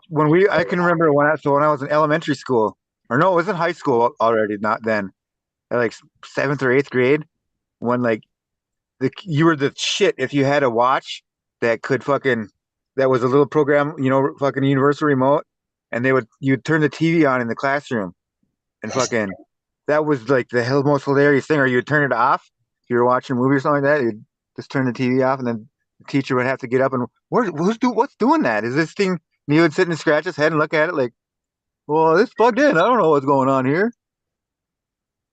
Remember that was the hilarious thing to Oh, do. Good fucking 6 months before the teachers started banning fucking wristwatches that could fucking had remotes on them. Shit, when I for went to being a school, I don't think we ever had TVs. We had had TVs. We knew projectors. that was like that was In eighth grade, I was like worked on and I used to wheel the projector to the different classes that signed up for it. Yeah. All our yeah, like those kids all our when they saw you rolling in that room, they're like, "Fuck yeah, I'm taking a fucking nap," and without the teacher realizing I it. knew a lot about projectors. I like that was part of that whole thing being on that. There was only like 4 people and 2 a day, and it was a whole responsibility, and you had to maintain them and make sure they worked. And we had the film library of all the stupid shit that I had to watch. But The AV I think our department. school, yeah, yeah, AV squad. that's what it was. Yeah. But then everything I know about a projector, that's like no one uses a projector anymore. A lot of people don't know about the old projectors that you just put the clear sheets on. They don't know about dropping food color on that screen and taking a piece of plastic to it either. I remember the clear slides. Well, in the 60s, like That's what they I got were a buddy that's using got a. for Bay Area It's been several years light now, but he had a. shows. do these crazy light shows at the time, Yeah. which like way out shit, but it was really just based, using what Cap's explaining. They Yeah, used to call them laser projector shows. and some. They had like laser fireworks. They would call them. Maybe that was kind of late, but I mean, it had to have been like a projector type deal. But we used to go to we have a thing called Valley Fair in Minnesota. It's kind of like our Disneyland. It's like I don't know, there's roller coasters and shit. But like, yeah, they used to do fucking the laser show. I remember that was a huge thing to go see that. It'd be like all I've synced up been to there. fucking Grateful Dead sounds and shit. Well, at My the parents belonged to a group, and one of their friends were roller coaster enthusiasts. So we'd go to these different conventions, and if they hadn't been to that roller coaster, I was going to the amusement park. For like so many years, like in Hollywood, there's the observatory, and then there's the dome in there. And they had, this is like when the laser show thing first started, and they had it ran for years. And I think it would just be like in the couple nights a week, like maybe just the weekends would always be sold out. And it didn't cost much to go in because it's like a public, it's observatory. But it was the Pink Floyd Dark Side of the Moon laser thing on the dome. And yeah, we used to go up there. Is it kind those I were Omni fun Theater when too they at came to that Cleveland. like it was that like same theme park had an Omni Theater inside of it, like where they got the where you sit in the I don't know. I guess I haven't been to one in 20 years, but apparently, like nowadays, there's ones where like you feel like you were like even back then you felt like you were really there. You know, you kind of like you everyone like the seats were all kind of like I don't know Tilted how to back. say it. Like you kind of were like right in front of the screen all the time, and like the screen kind of wrapped around you, so you felt like you were in the scene. Fucking, but like nowadays, I guess they even have like a like scents and shit in the air as the movie is going by, and like it gets really involved. I don't know. We know Ryan would be struck right in the shitter. I'd be sitting there naked.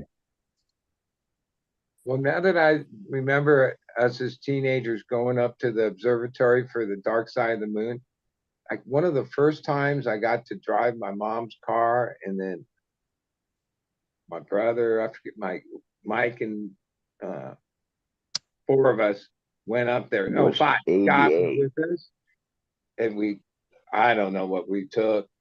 Probably acid, maybe mushrooms, who knows, maybe mescaline. We always went up there to fucking dose out. And it's up in Griffith Park. The observatory is way up at top. And whichever way you go up, it's a pretty fucking gnarly, windy, slow ass road, 2 lane. Can't get the Sky Tower, man. After the thing, we were driving down, and like I maybe barely had my license. Like I didn't even have a car of my own yet. And yeah, somehow I went off the side and crashed down the fucking thing. None of us were really hurt. We were shaking as fuck, but the car was like total down the fucking ravine, like because I went off the side of the road. We were so fucking high. I don't even remember like how I like it. Yeah, it happened. I remember it. Like we were all so fucking high, railed. Like we had to look that way. We were like maybe 15, 16, whenever like we were young. And my brother's younger and his friend was younger. Cops came, ambulance, all this whole thing, right? Got a hold of my parents. It was like this whole night of like whatever. And yeah, we were fucking so high. Like that was a hell of an experience. We had to tell them the interview like how did it happen. But it wasn't like they thought these kids are high. No, no, but we were. Or maybe That sounds they like did. Who knows? This was in the 70s. So times were definitely different when you dealt with cops. I used to have to go. I used to go to. They called it CCD. It was like this Catholic church school that we went to. Fucking like I went to public school, but then like for so many months out of the year, like every Wednesday, we had to go to this church school for like fucking a 2 hour thing or whatever. After it would be like in the evening, and me and my buddy fucking we weren't gonna go, and we had a bottle of Bacardi Limon, and we fucking I remember we sat there and we pounded that like just handed it back and forth to each other, taking swigs of it until it was gone, because we didn't think that we were gonna get a ride there. And then his dad popped his head in the door and like, let's go, we're going. You guys got to go to class or whatever. So we're like, oh shit, and we went to class just fucking hammered. I mean, we were only like in I don't know seventh, maybe ninth grade, but I think it was seventh grade, and yeah, that was the one. Like the teacher was like our best friend that whole time because like he just thought that we were being, fucking happy-go-lucky part of the group. Like we were. I don't know. It was weird. I just remember we had the best time. Like it was almost like because he was just so oblivious to the fact that we could possibly be, drunk or on drugs or anything that he just thought that we were just being extra sociable and really happy and laughing at everything. So he was just laughing right along with us, just being having a gay old time.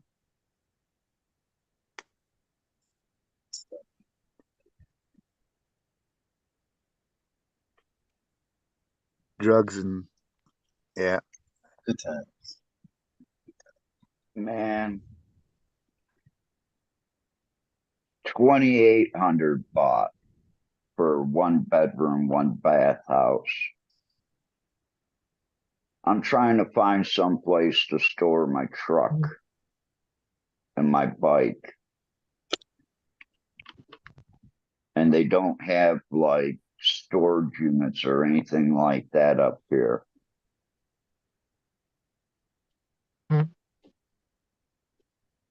That'd probably be the business to start over there.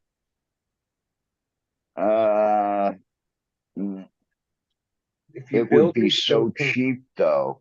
It would be so cheap yeah, but because you could get a 1 or 2 bedroom house for 2,600 baht, 2,800 baht.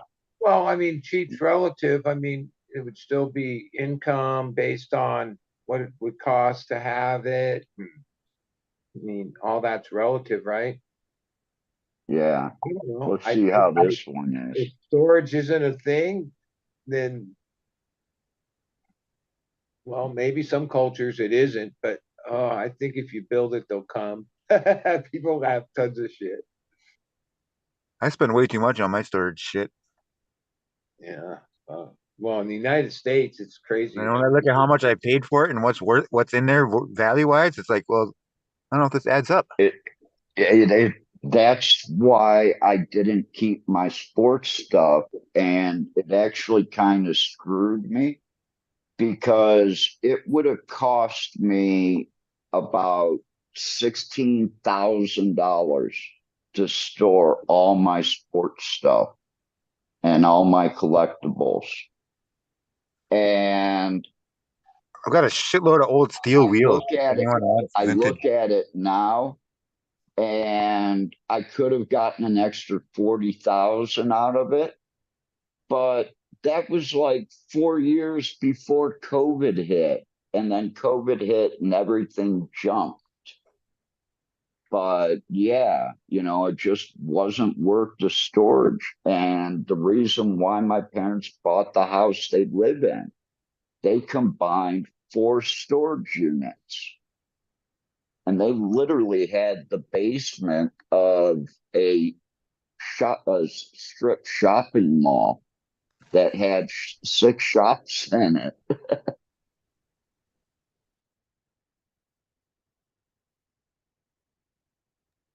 Was it a So strip yeah, mall, you naked fucker? they were paying like, $900 a month in storage fees.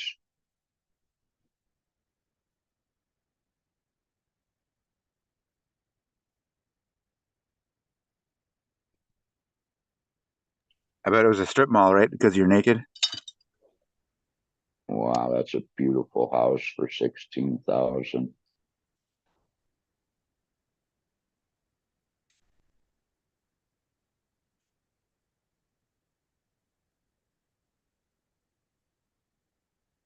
Oh yeah.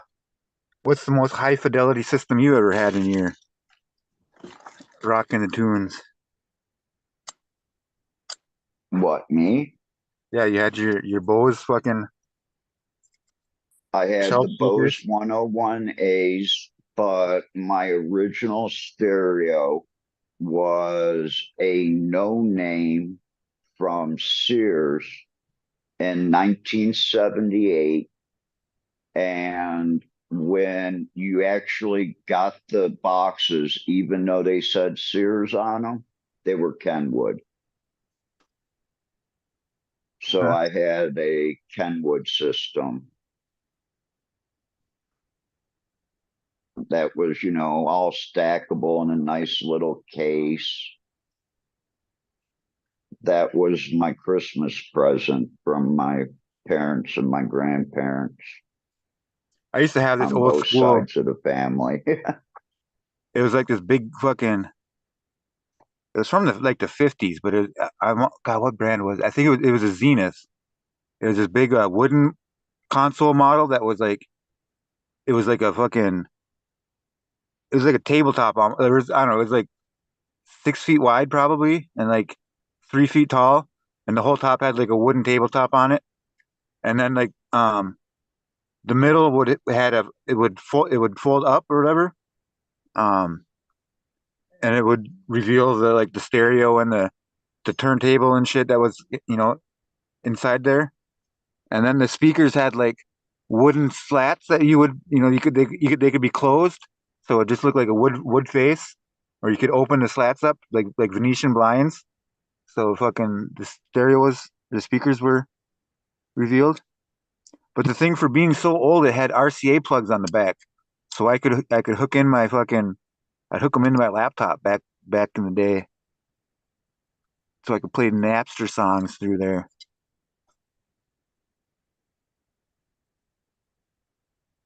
And now my little brother has it. My grandparents bought it brand new apparently back in the day when that was like a big thing to sit around and listen to the radio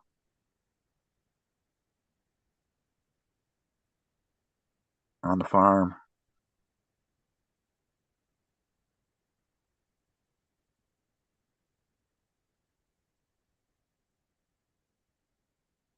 They got some good radio stations in Thailand.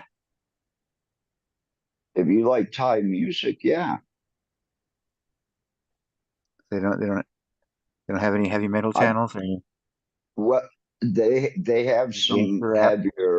heavier music over here, and they do like their punk music, but since mushrooms have become really available, uh, I've been getting to see a lot of different and new type of Thai and Asian music that I'm going to be bringing back and sharing with my friends of the psychedelic culture. So I've been diving deeper into Thai culture music, which is pretty fucking trippy.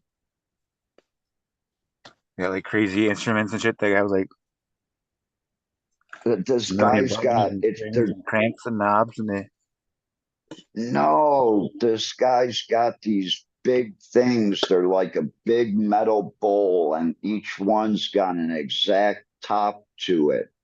And he's got like one on his lap, three of them to the right, and like two of them to the Like a left. Jamaican fucking steel drum, kind of. No, Only no, electronic. because it's got like a one on the top, and then there's like four places around the outside where you can hit it, and they're about 5 inches, 6 inches across. These are big ass bowls, and the sounds that he could get from just tapping on those and where he tapped in that circle, yeah, that was like beautiful. And then there's like these little guitars that it's like basically the size of Kareem's hand. And it's like, wow. But no, I've been getting into some more local music. It's pretty fucking cool. God, these guys over here love psychedelics. I mean, they have fallen in love with mushrooms. They're eating mushrooms 4 or 5 times a week, which is kind of cut into my business. Grow some myceliums. No, and actually here where I live in Thailand, you could probably grow mushrooms a good, you can grow year round, but you could grow them outside for 9 months out of the year without doing much. Shout out to Tanasi Gardens and Martial Artist.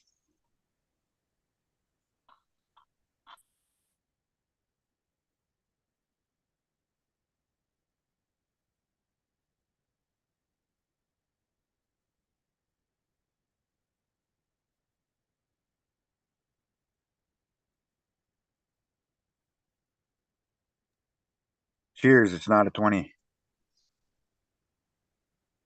No, it's a 52.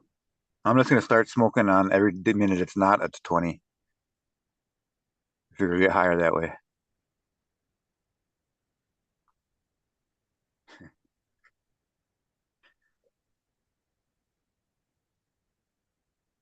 What's going on in the chat? Why aren't these guys on fucking Zoom? There's a link right there, right below this video you guys are kind of not looking at. It says web link or web.zoom something or other. You don't even gotta show your face. You can be naked like fucking Captain is right now. Just don't show your dick and don't be a dick. These are the only rules.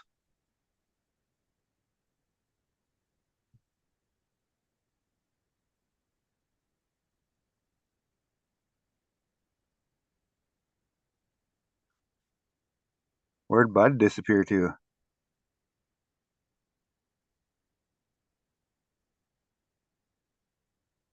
Don't know. Don't have the thing up. Why don't you swipe one to the left and see if he's still up there?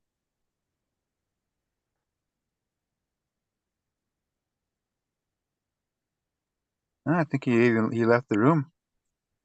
Oh no, he's just got his camera and microphone off.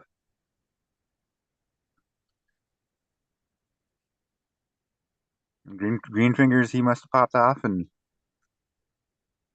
Jeff is back there farting around somewhere.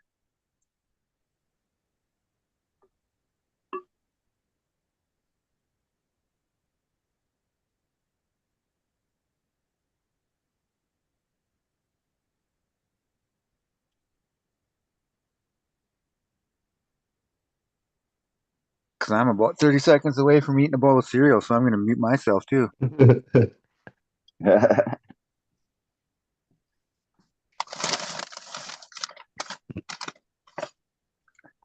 Some marshmallow fruity pebbles.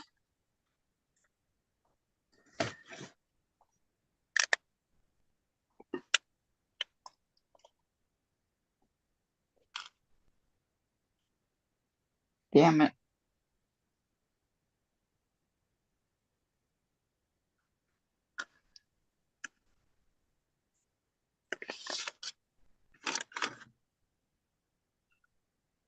Fuck yeah. There's Bud. Yep.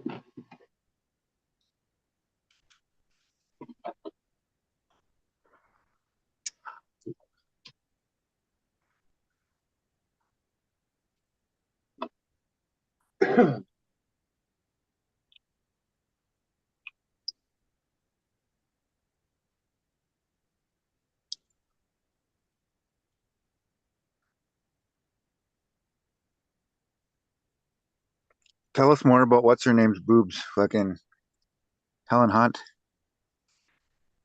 What'd you get to do with what'd you get to do with Helen Hunt? Or like, what was your? She's not known for boobs.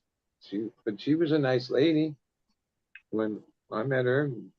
I know of her. She's an actress. What other cool? You got some more Hollywood stories in your back pocket? Lots of We heard about what's his name on top of the hill, Brando or whatever. yeah.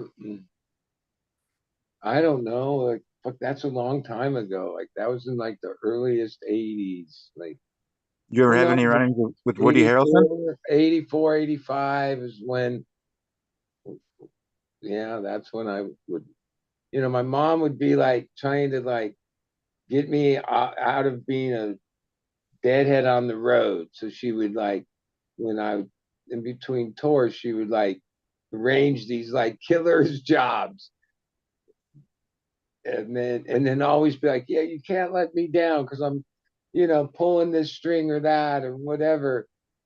And yeah, every time I would just fucking next time the tour started, I would be like, I wouldn't tell anybody. I would always just disappear. It was never like I've never confronted, like, and give notice or anything. I just take off and never come back.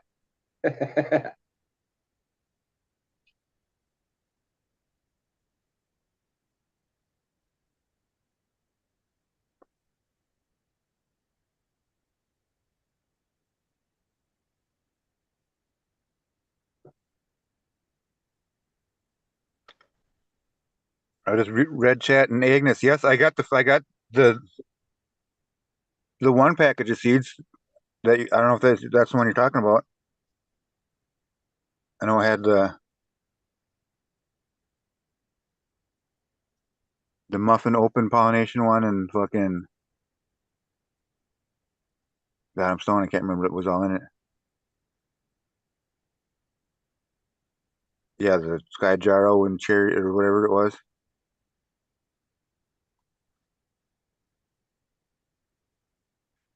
I've not gotten any of them wet though. I was gonna show you my spindly little volunteer plants that are growing off in the gravel.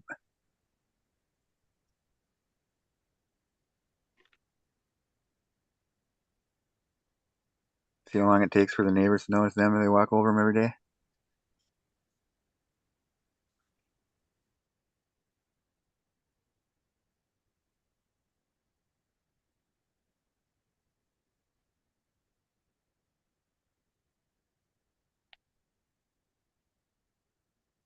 Yeah, the truth is, I have 8 trays, like a whole room to defoliate. No. This last week, I thought I had lined up with the different trim people, one thing or another. No, and then tomorrow's harvest, and then they still have trimming from the last. So oh, that's it. I just got to do it myself. As I'm sitting here, I'm thinking, well, I guess I could just head out there and start at least on 1 or 2 trays. But I've been procrastinating on it for the last week because it's the least favorite. Fucking, it's next. It's trimmings. No, nothing compares to trimming. Defoliating isn't that fun.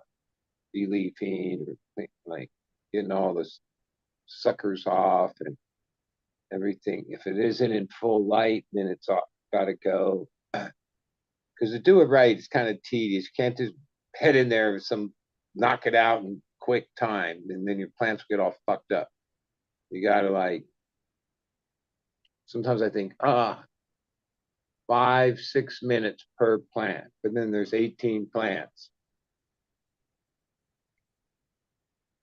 on 1 tray, and then there's 8 trays of those.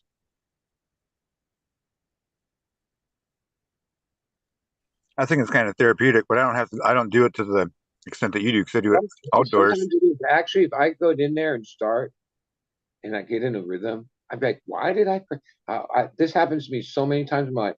I'd be like, why was it such a hurdle to just do this when I actually really do enjoy it? And then when you see the results of it and all the things that come with like getting a job done, right? But yeah, over the years, I don't know if it's over the years. Now I'm in my 60s. I'm doing the same thing so many. Oh my God, I can't tell you how many fucking times I've done the same thing, same task over and over, all of them. Now, making water, hand watering. Oh, that's definitely therapeutic. I like that. I never like have an issue with that. But then other jobs, and you go through phases. Sometimes you're like all gung ho and you're on it. Other times It's like a hurdle, like procrastination, basically. Not really, but yeah, no, I think that's what it is. But I actually think, I don't know, because I've smoked weed every day of my life since 40 some years. Well, like Agnes says in chat, love for the plant, just being there and fucking, Yeah. you, Oh, I you're, know you're that one, away from Gavin. them for I a know few what it days, and it's like, holy shit, look at how different these are, and how much what I could have been doing to make them better if I would have been here.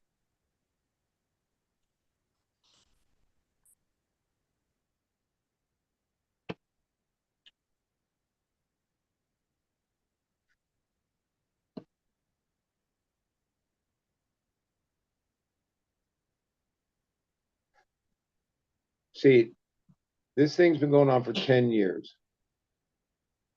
For like a huge amount of those years, I would always know when there was like projects, but you can count it. Like I had my own whole thing at my place, so like that took priority, and then I hardly came. I didn't do shit here. Back then, the profits were different.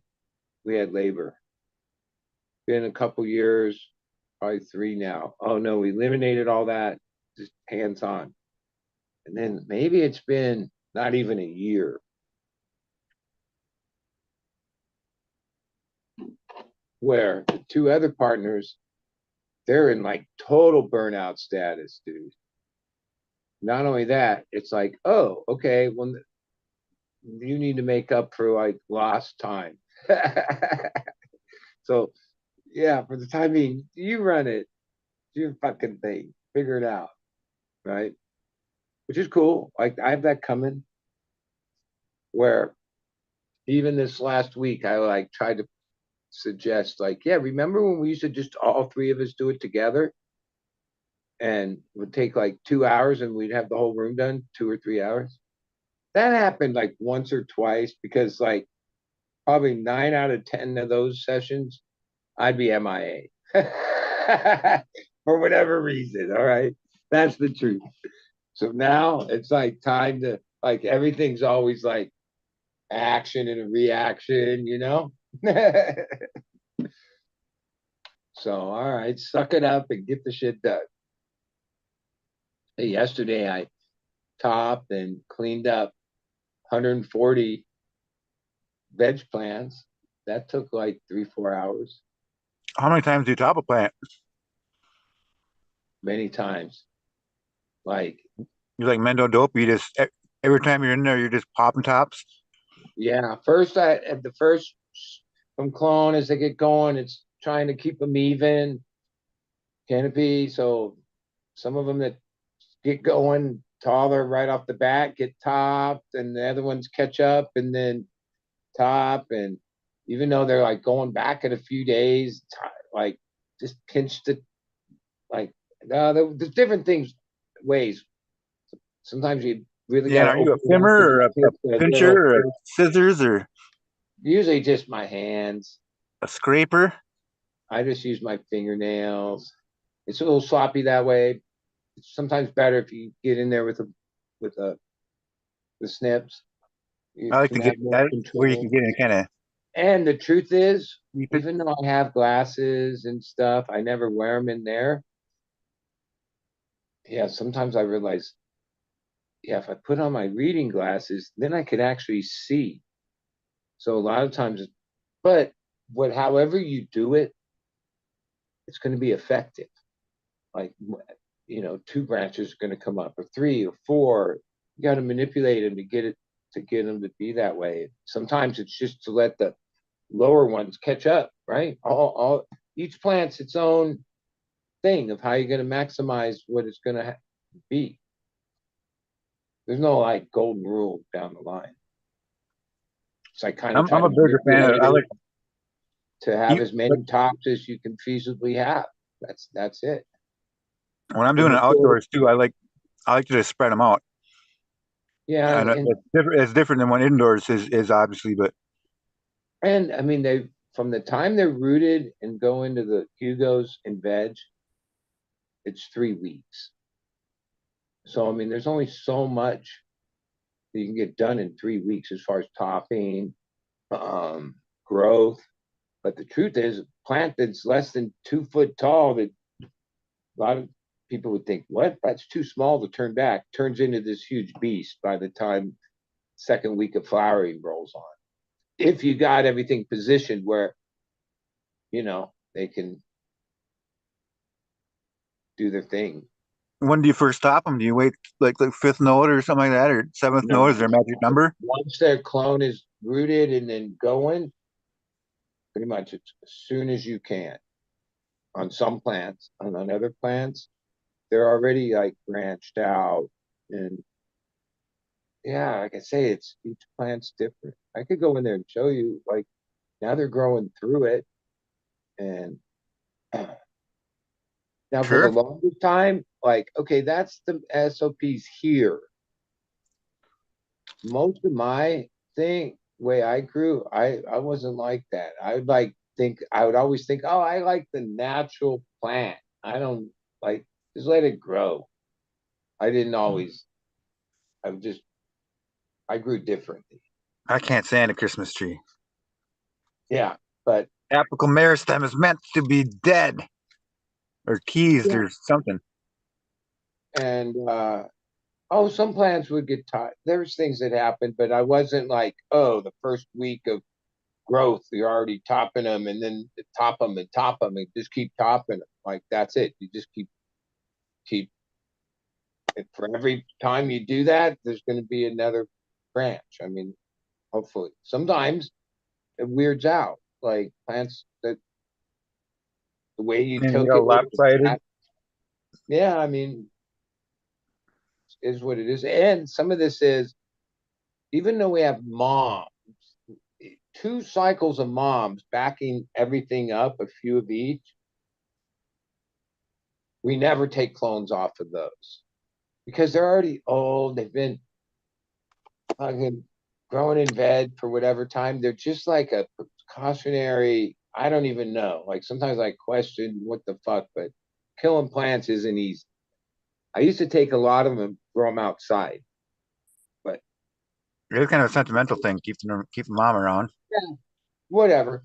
So in this whole process, you got to harvest the clones from this current batch for the next one. Like, even in the thing of like, okay, so I took over the cycles, maybe like where, oh yeah, no, I've changed the water, I've run into thing for the last so many months, but longer than that, really, maybe 9 months. I put a joint text because there's weird things. And not that I can't take clones. I've fucking taken 10 million fucking clones. The one partner, he takes I'll take 10 million more. right. So I first I was letting him know it's that time. Just to be the man that And made him everyone has something. their little role. I mean, that's the reality of it.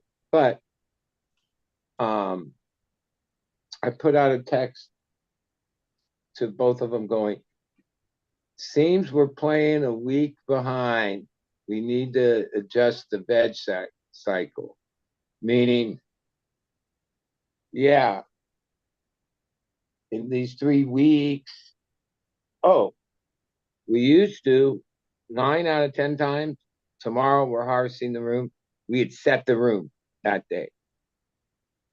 The last 2 rooms, 5, 6 days, they sat empty, which wasn't bad. They needed maintenance, and we sulfur burned and UV bulbed and washed everything and did some adjustments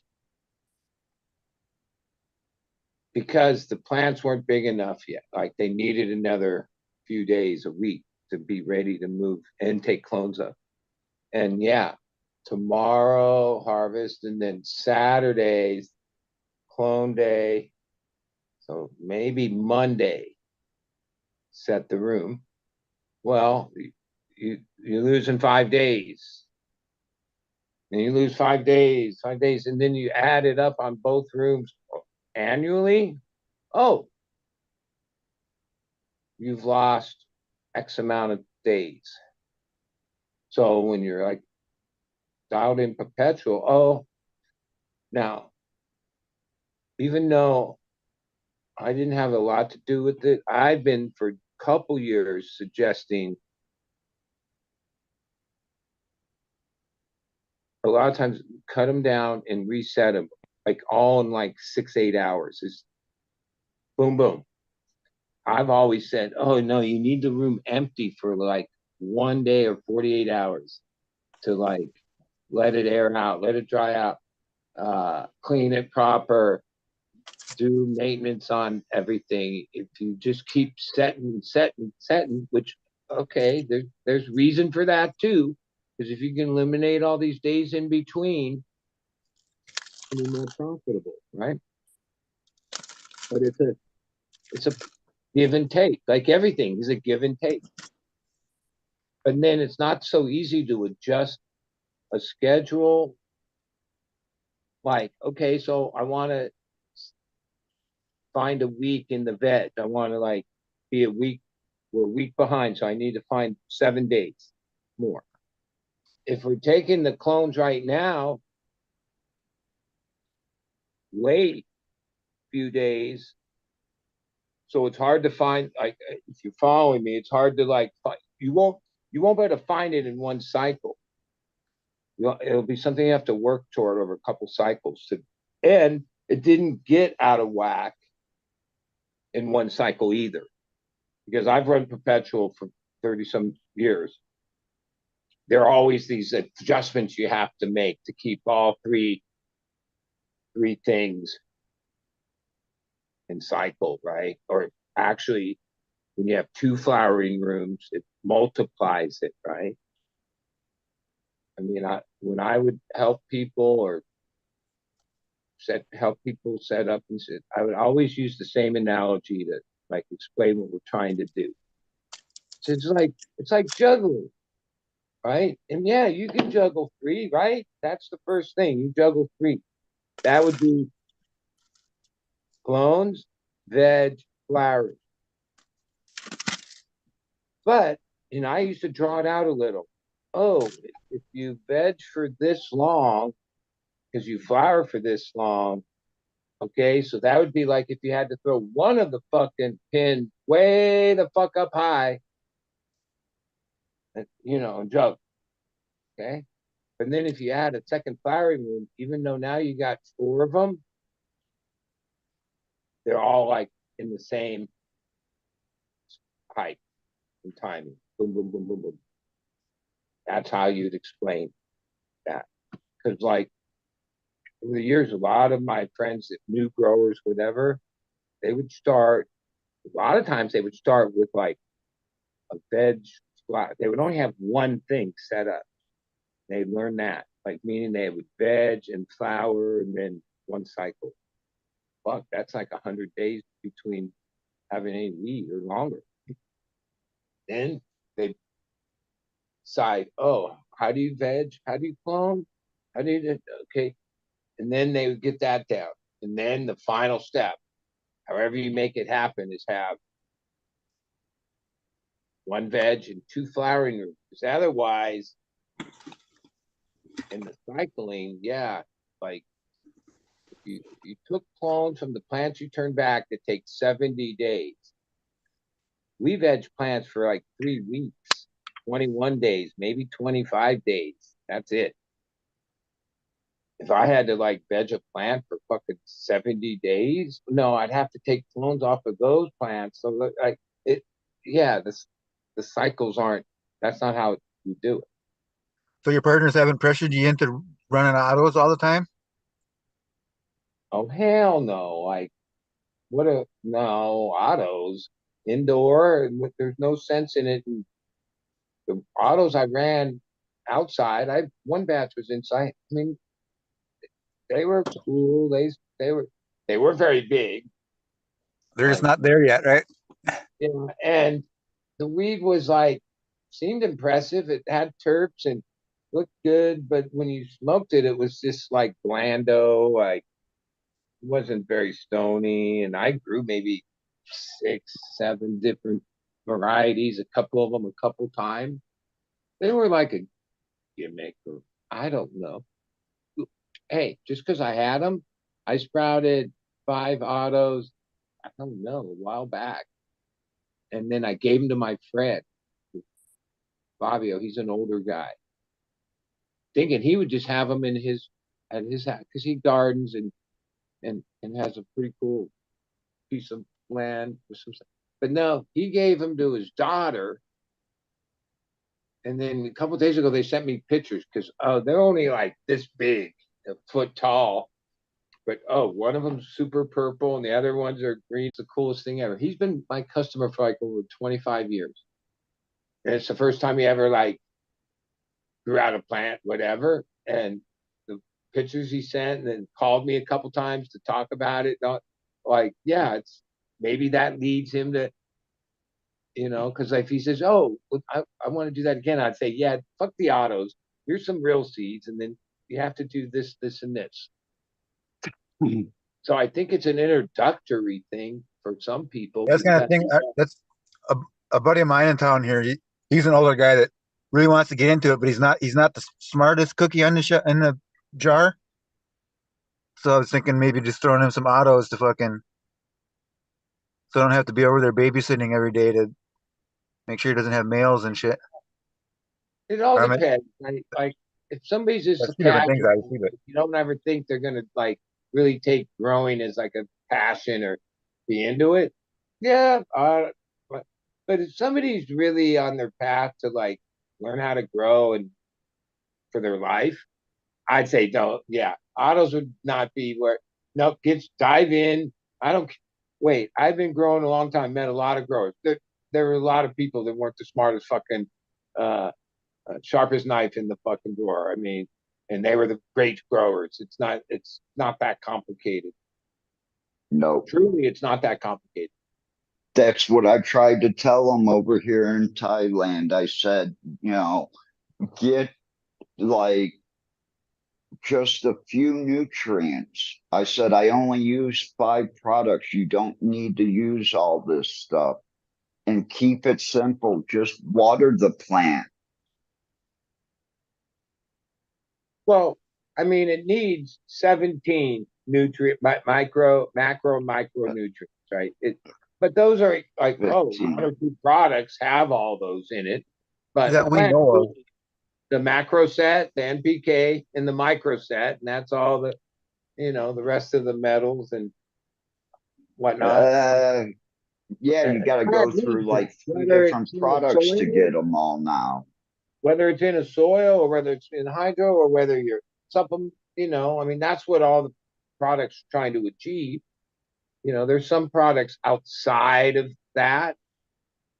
A lot of that, when I was talking earlier about things that didn't really do anything, like in the end, sometimes I would have all these fucking recipes and go on rabbit holes, and get to a phase in it where I go back to the baseline recipe, the A, B, and C's of it, right?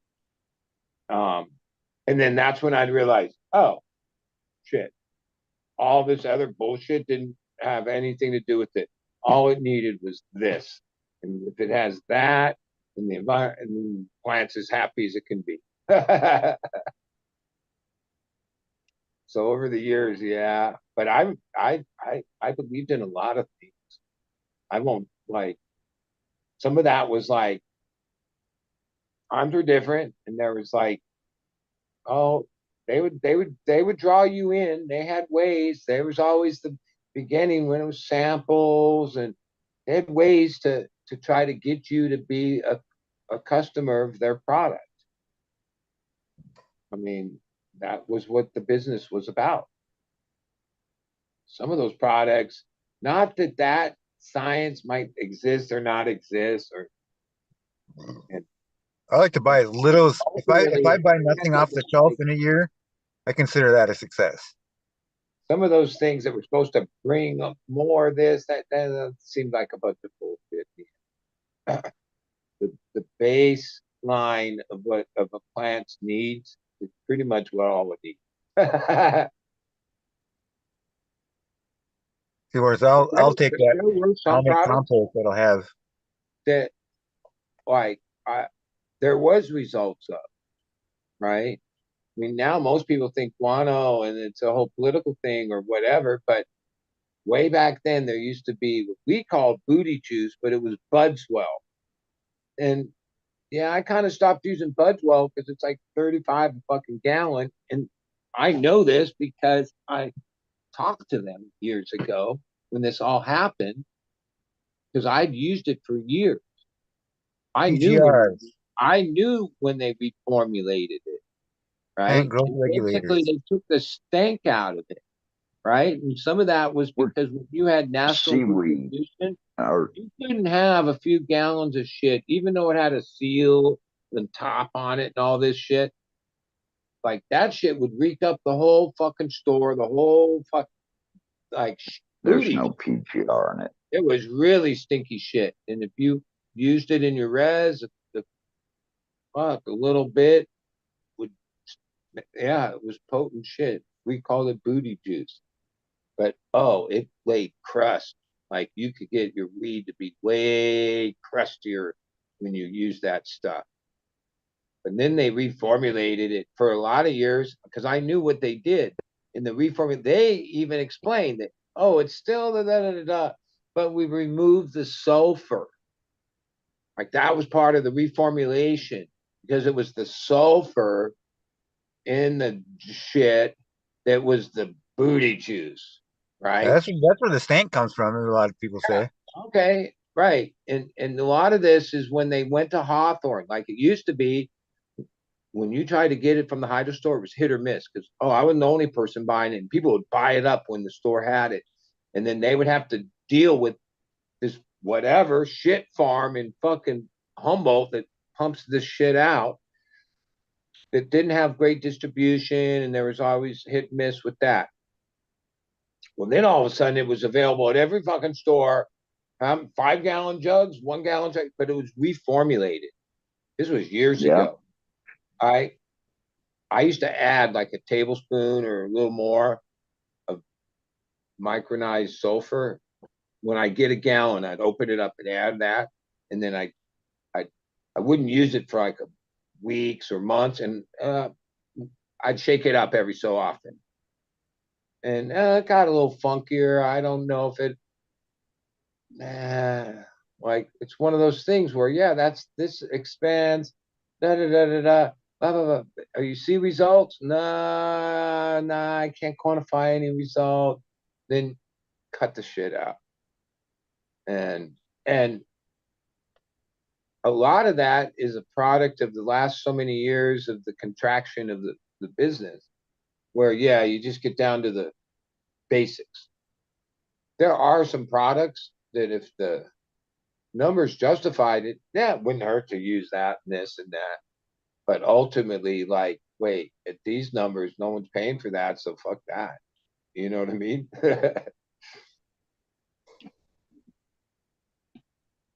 That's kind of how you have to look at your recipe. Cause like there was a time when you used all this fancy shit and then you made 50 or 100-gallon reservoirs, you realized, holy shit, I got about 12, $15 in this reservoir. Now you're like, oh wait, you can have a